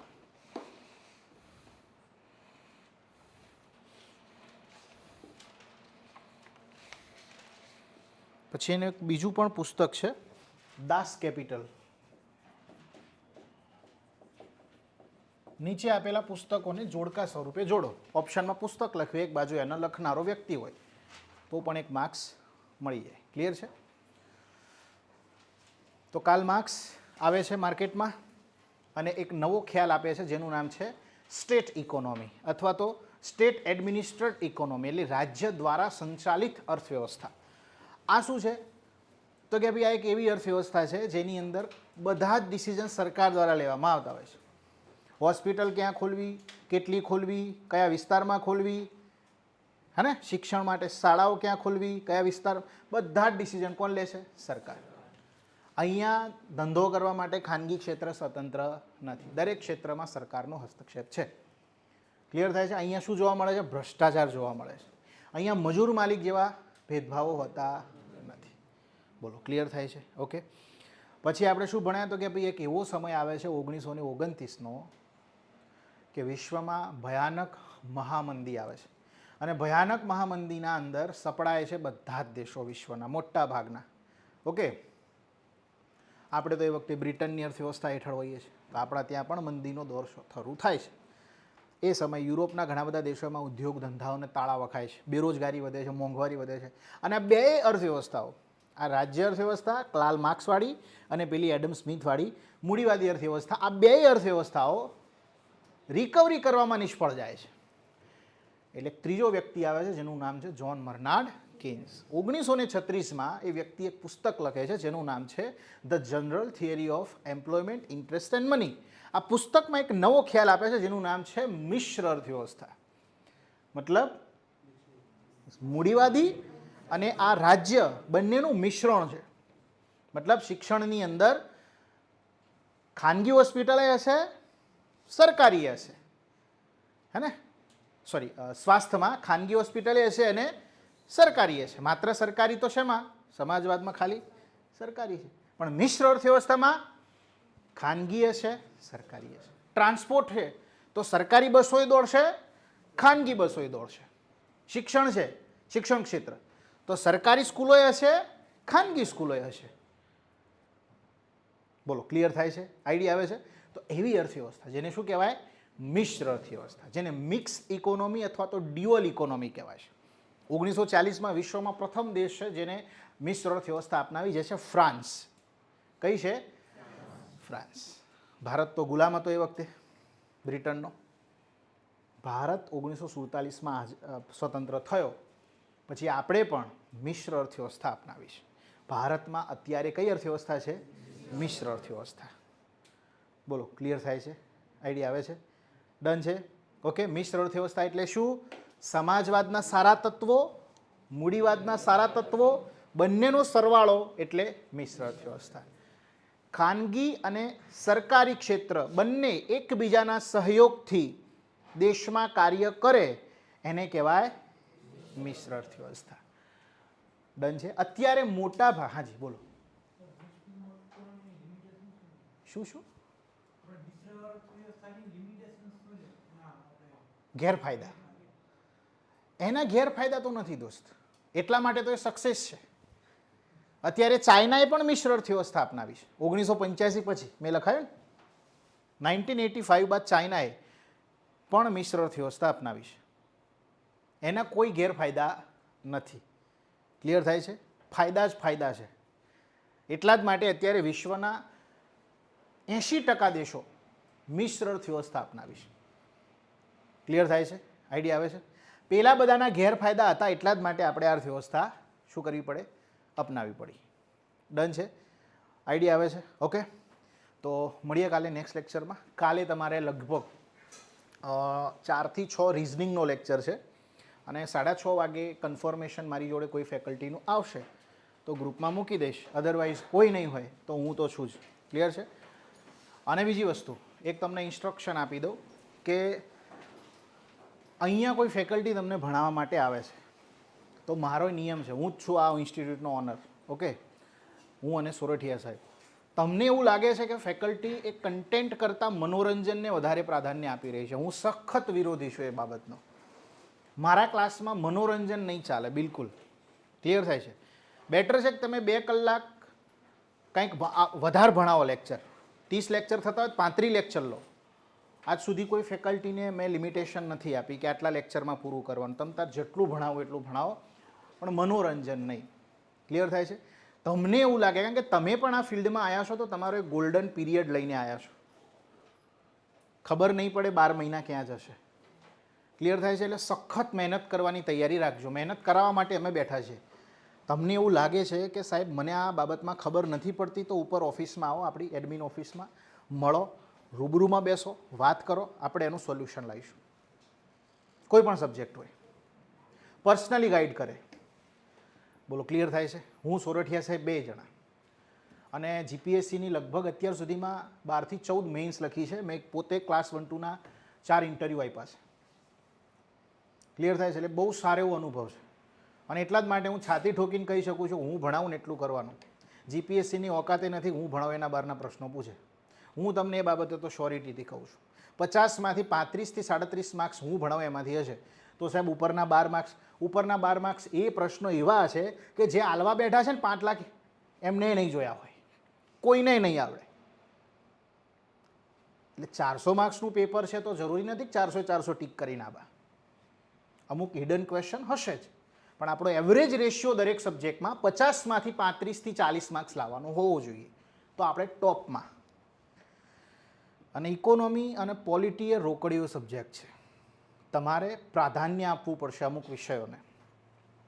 Okay, જેમ કે પોલિટીને પહેલું પ્રાધાન્ય આપવાનું, કારણ કે પોલિટીની એક સીમા છે. સીમા ઇધર નહીં, સીમા. હજે તો પબ્લિક વાયરલ થઈ જાય છે. ઓકે, એક લિમિટેશન છે કે ભાઈ 395 કે 400 આર્ટિકલ છે એટલા જ તૈયાર કરવાના છે. એના બહાર શું પૂછે? કંઈ નહીં.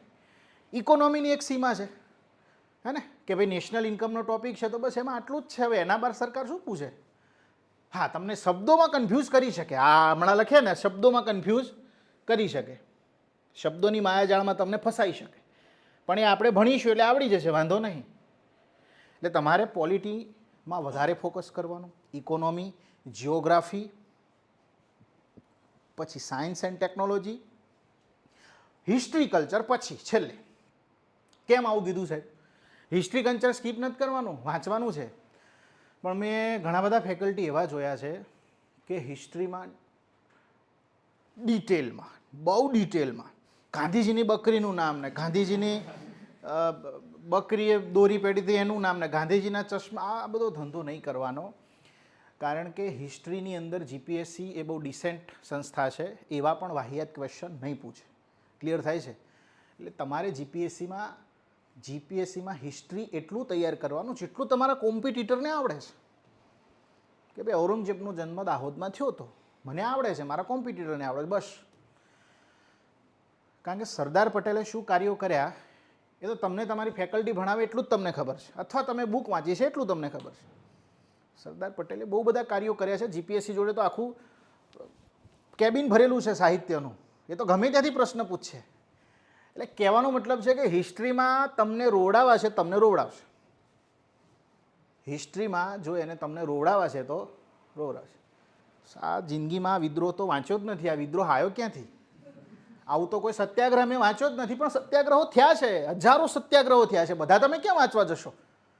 એટલે હિસ્ટ્રીમાં આપણી ફેકલ્ટી કરાવે એને બ્લાઇન્ડલી ફોલો કરવું, બ્લાઇન્ડલી, આંધળું અનુકરણ, એટલું જ કરવાનું. પછી બહુ ડિટેલમાં આવડું મોટું થોથું લઈને નહીં બેસી જવાનું કે આ બધું હિસ્ટ્રી આજે જરૂર જ નથી ભાઈ, કોઈ જરૂર નથી. એ તું એટલું બધું વાંચે તો એમાંથી એ પ્રશ્ન આવશે એની કોઈ ગેરંટી નથી.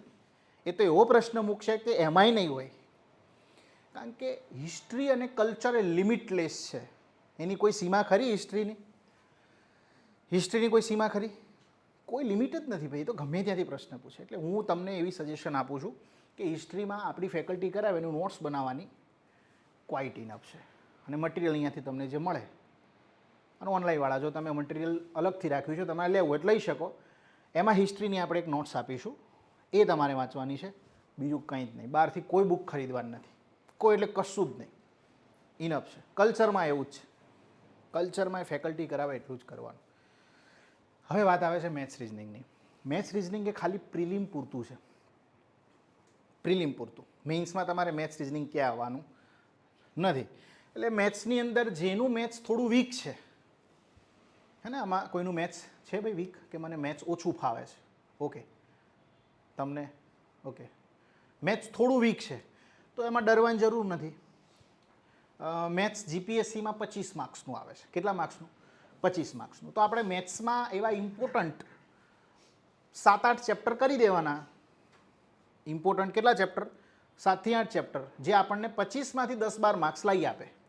બાકીના 10 માર્ક્સ સાઈડમાં મૂકો, જીએસ પર વધારે ફોકસ કરો, કારણ કે મેથ્સ તમારે મેઇન્સમાં આવવાનું નથી. હું એ 10-12 માર્ક્સ કેમ સ્કીપ કરવાનું નથી કહેતો, કારણ કે તમને એ 10-12 માર્કનો બૂસ્ટ મળશે બેન. 1 માર્ક્સ માટે બી રહી જવું ને એ આખું વર્ષ બગાડે છે.